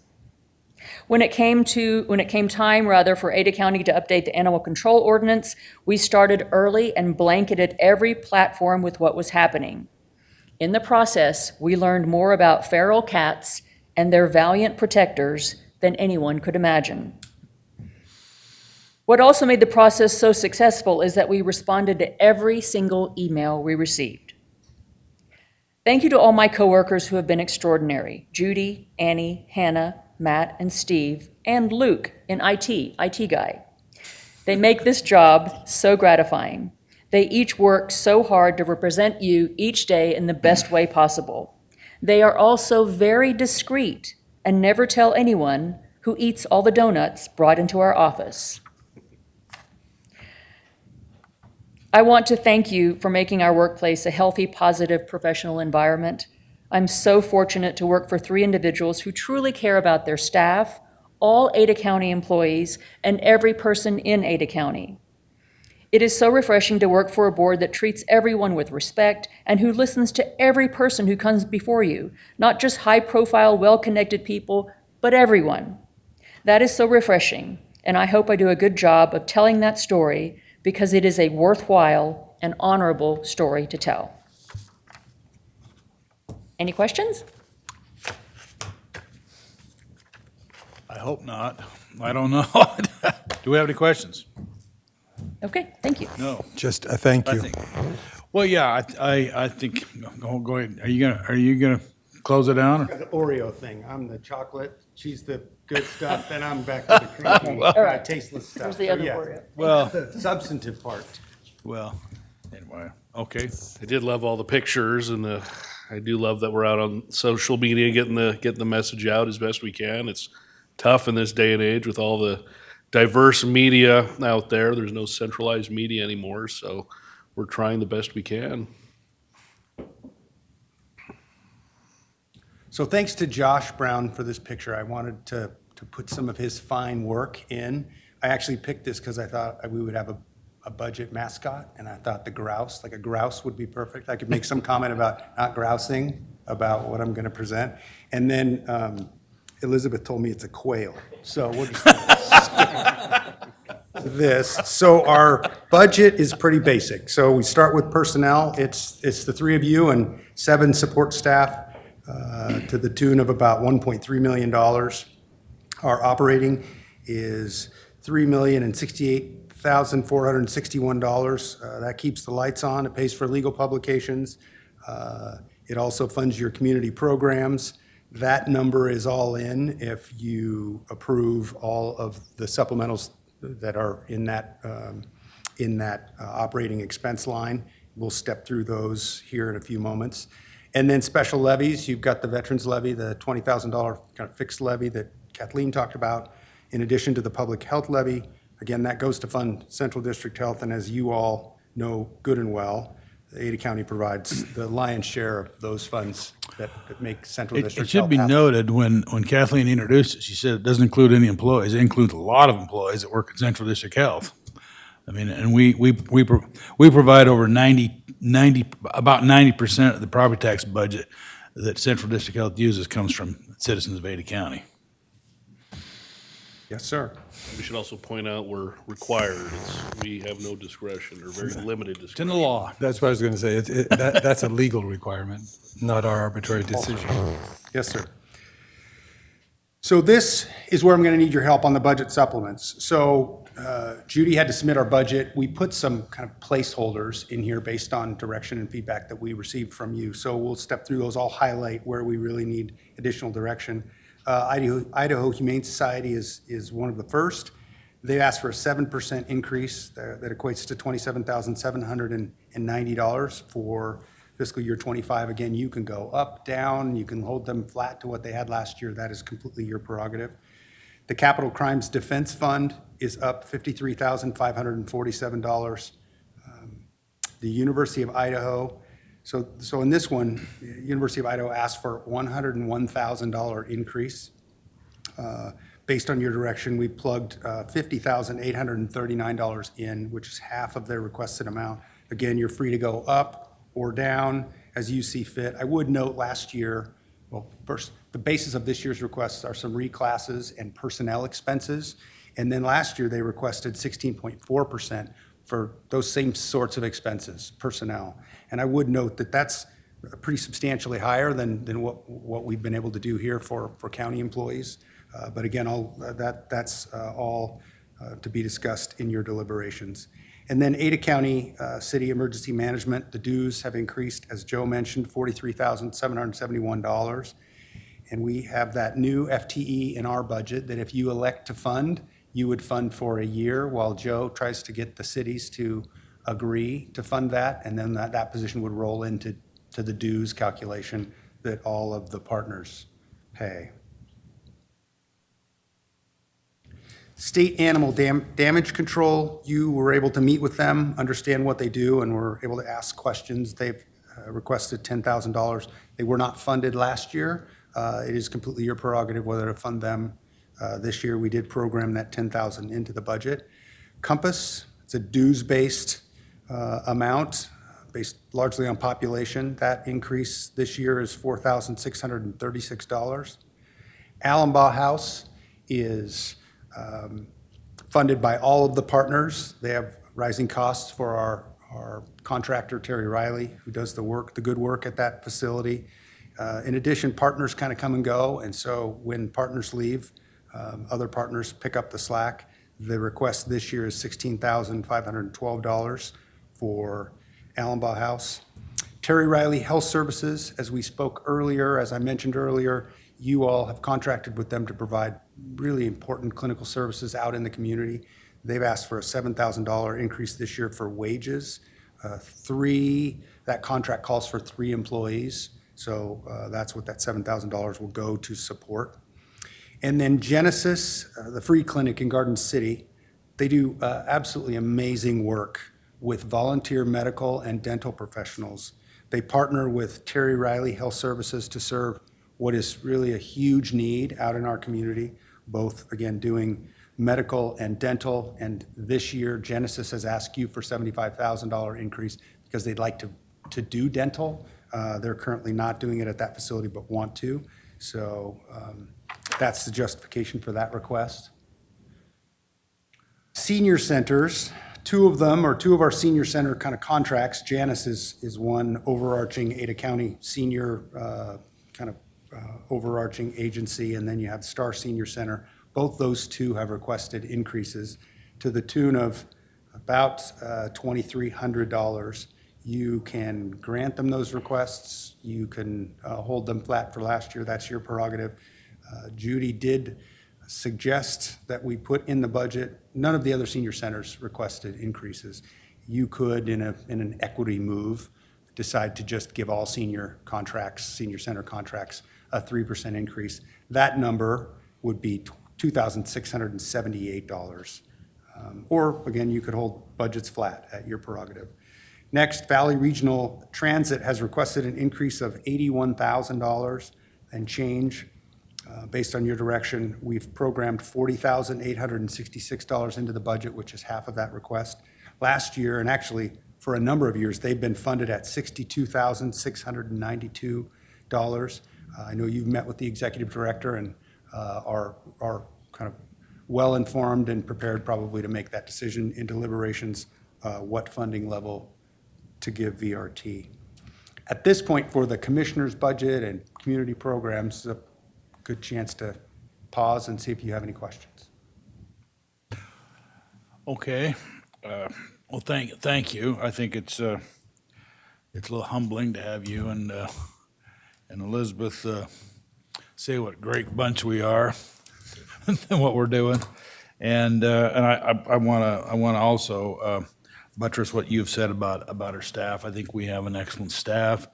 I think Judy keeps us in line, and the rest of our staff. I mean, it makes the job exciting to come to work every day because we know that everything's being handled well. You're a good, a solid addition to our staff to help us out, help us navigate some of the rough waters that we need to go through. But I would have a couple of questions. One, on the capital defense, that's going away, isn't it? I mean, because the whole motivation for a county to participate in the capital defense fund is because they pay for the appeals process. Well, we're not going to have that after next year, I think. So it probably will be going away, will it not? Or are you familiar with that? Mr. Chair, that is a great question. I haven't heard in the discussions whether the State Appellate Public Defender's Office is going to be folded into the statewide public defender, or whether they'll keep that kind of a specialized appellate unit, because that's where that funding goes, to the appellate unit. But that's a great question. Well, the Capital Defense Fund actually pays for capital defenses for instance, the big trial that was here, a lot of that payment of that comes from the Capital Defense Fund. but it's a voluntary thing, and counties can participate if they want to, but if they don't participate, then they don't get the appellate that's paid for by the state. Right, I right. think that's how that, so, that's probably will be going away eventually, I'm sure. And I think it also should be noted that the support that we are giving, that's a new thing that we're giving to Terry Riley, because we shifted where we were putting the money, so it was only focused on a small population to make it available to the entire population of Ada County. And I think it's been very successful, thank you. Yeah, Mr. Chair, you were right. We went from helping 42 people to helping literally every Ada County resident who needs the help. Exactly. Do we have any other questions from the commission? Well, maybe you could talk a little bit about the Humane Society contract and maybe just kind of generally go over how that whole system works and what some of the justifications for their request for increases were. Yes, Mr. Chair, Commissioner Davidson, good question. So they've increased the fees by 7% on all of the participating agencies, and there are a number of cities and then Ada County that participate. And it really does kind of end up being a uniform approach that allows them to respond more quickly, to cover the county consistently. You know, dogs and cats that are out wandering around don't know city boundaries. And so it's just easier if IHS covers the entire county. There are a couple cities that don't use them currently, but I know that those conversations are underway to see if IHS can meet their needs. But they have requested 7% from all of their participating entities, Ada County included. The increase mostly is payroll. Their insurance rates have increased 19%. Apparently salaries for veterinarians have increased 20%. I do understand there are a shortage of veterinarians, and so that they want to pay them to retain the ones they have. And would note that in their request, they do say that 76% of the contract cost is personnel. So it's really those costs that are driving this particular increase. And then you mentioned about, a lot of the senior centers didn't actually request any increases, but it would be our prerogative if we wanted to do a increase across the board, small increase. How would that, and tell me again how that would end up affecting the numbers. Mr. Chairman, Commissioner Davidson, so it's pretty rare when the Judy can correct me if I'm wrong, it's pretty rare when the senior centers request increases. I think they're really grateful for the contributions that you do give them. It was a year ago, we had one of the senior centers that had a stove that went south, and so they needed to replace a stove. And so you all graciously agreed to give them a one-time bump for that purpose. Here, you have two senior centers. One's asking for a 7% increase, one's asking for 5% increase, and the combination of those increases would be $2,300. And in just kind of factoring in for equity purposes, what it would look like if you gave all of them a 3% instead of just giving those two increases, it would be basically $378 extra, but that would be able to spread it out across the entire 5 or 6 contracts. So a pretty small amount, negligible amount. Pretty skinny, yes, sir. And on the U of I 4-H program extension office, we had a little discussion about, their proposed increase seemed pretty steep. Could you maybe summarize some of those discussions? Mr. Chair, Commissioner Davidson, yes, so last year, again, kind of as a table setting, last year they requested a 16.4% increase, again, which was way over what you all were able to do around here. And again, largely those were for personnel-related costs. And this year, they requested a $101,000 increase. And as we look through their request, it was a lot of not just raises, but kind of reclassifications, taking people from regular workers to some kind of a lead position or a manager position. Wasn't clear that they would be leading or managing people necessarily, but it's kind of a system of reclasses, and undoubtedly it has to do with retention of their skilled and talented and important folks to their program. But it does end up being a pretty good increase, and so that's why we programmed in half of their increase at $50,839. Again, kind of parity with what we've done here at the county. They're outpacing us. Okay, Commissioner Daly, do you have any? Just a comment, here to the chairman in terms of staff, especially our immediate staff in the commissioner's offices.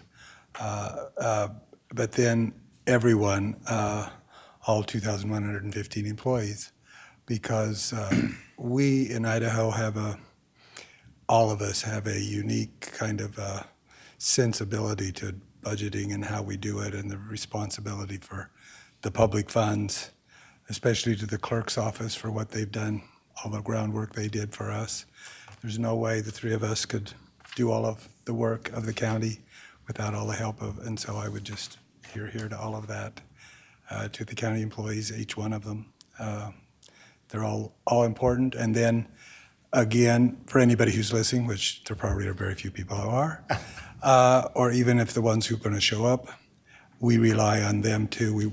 We actually, it's important for the citizens of the county to engage us as well, give us their input, and we will have, as required by law, but we also solicit input from the citizens of Ada County. So, as all of us, including all of the employees, we're all citizens of Ada County, all paying taxes, and this is all our money as well as all the taxpayers of Ada County. So anyway, thank you. Like I said, here to what the chairman said.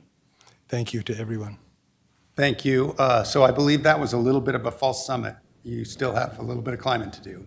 Okay. We have a couple additional slides here.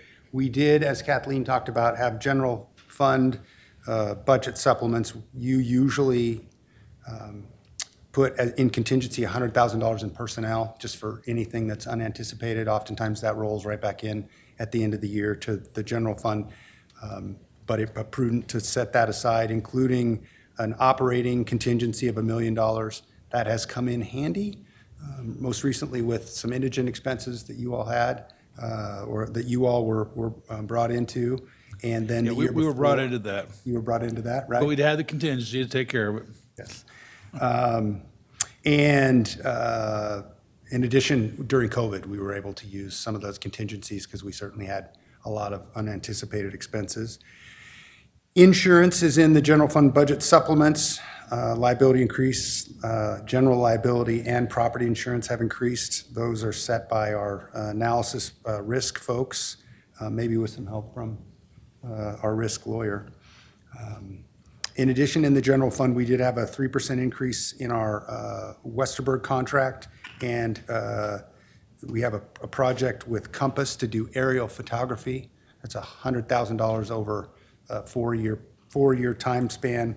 We didn't spend any money last year on the program, so we programmed $67,000 for year 2 and 3 of that program, kind of make up for lost time. Any questions about those general fund supplements?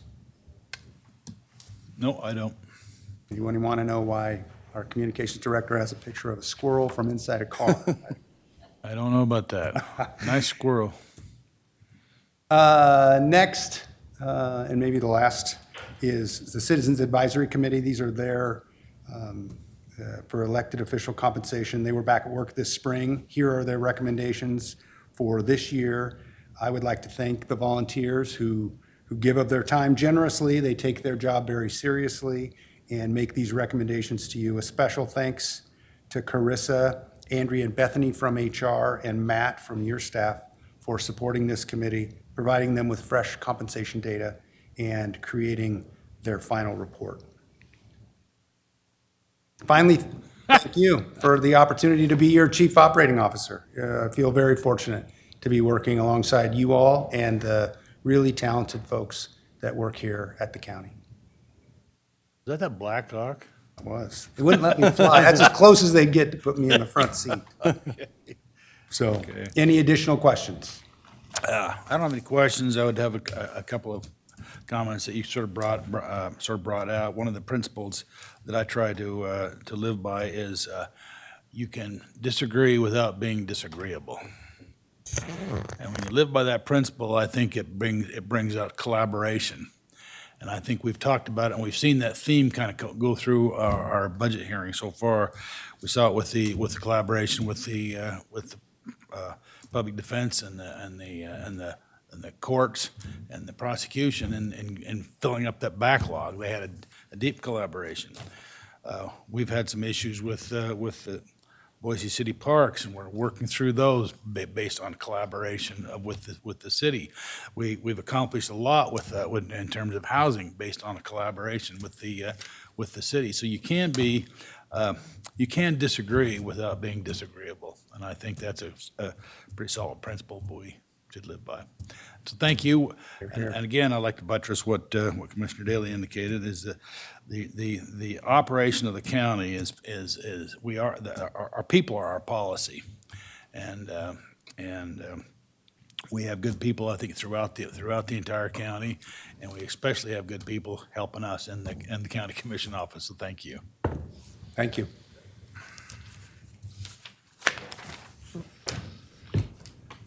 We are done. Well, we probably have a few more questions for the clerk if we'd like to. No, I'm joking. Happy to stand for questions. No, I think unless we have more, we'll take back up at 5 o'clock. Can we, at least for the public, if anyone's watching, do we want to explain what's going to happen at 5 and what the opportunities are? Go ahead, We'd clerk. like to comment on that. but- Explain. I believe this is your meeting. Yep. Primarily at 5 o'clock, so Yeah, it'll be an opportunity for public comment. the public to comment on anything they've heard or concerns they have within the county. So, Yeah, if they'd leak, because we're not through the budget process yet, but we're sort of in the beginning of the budget process. And we're just here, so if people want to come and comment, we've left this open for public comment from 5 to 6. and then tomorrow we'll continue at 9 o'clock with some more budget presentations. Oh, yeah. We have over half the budget to go yet. Okay. All right, thank you. We'll be in recess till 5 o'clock.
Record. Oh, I know. Well, good evening. Today is the 14th day of June. It's Flag Day, that's right. The time is 5 o'clock. The commission is in session. All three commissioners are present. This is a public hearing, and it is for the purpose of taking public testimony on our FY24 budget. Is anybody here that wants to speak? I see people that have already spoken, but I don't see. So what we're going to do is we're going to hold it open for, what did we say, 10 minutes or something like that? We'll close, and then we'll stop the recording during the, Do you want me to pause the record, Chairman Beck? yeah, let's pause the record and we'll wait. If there's anyone that shows up that wants to give some public testimony, then we'll give them an opportunity. But after 10 minutes or so, we'll close the meeting. Okay.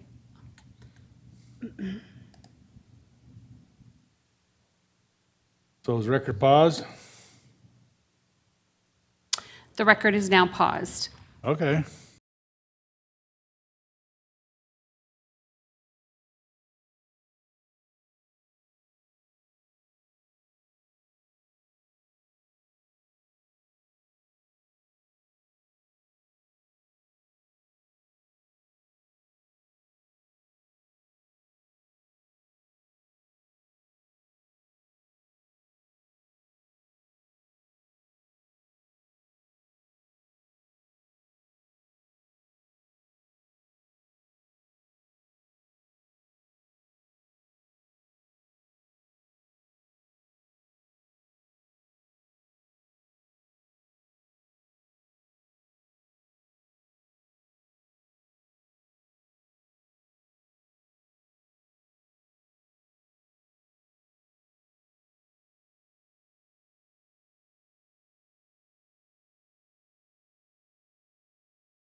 Record? We're back on the record. The Board of Commissioners has started this meeting at a little after 5. It is now 5:20-something, almost 25, and nobody from the public showed up. And so we're going to recess this meeting, or close this meeting, and we'll continue our budget discussion, our budget presentations in the morning at what time? 9 o'clock. Okay, so we're being adjourned. That sounds like a fun job. We are.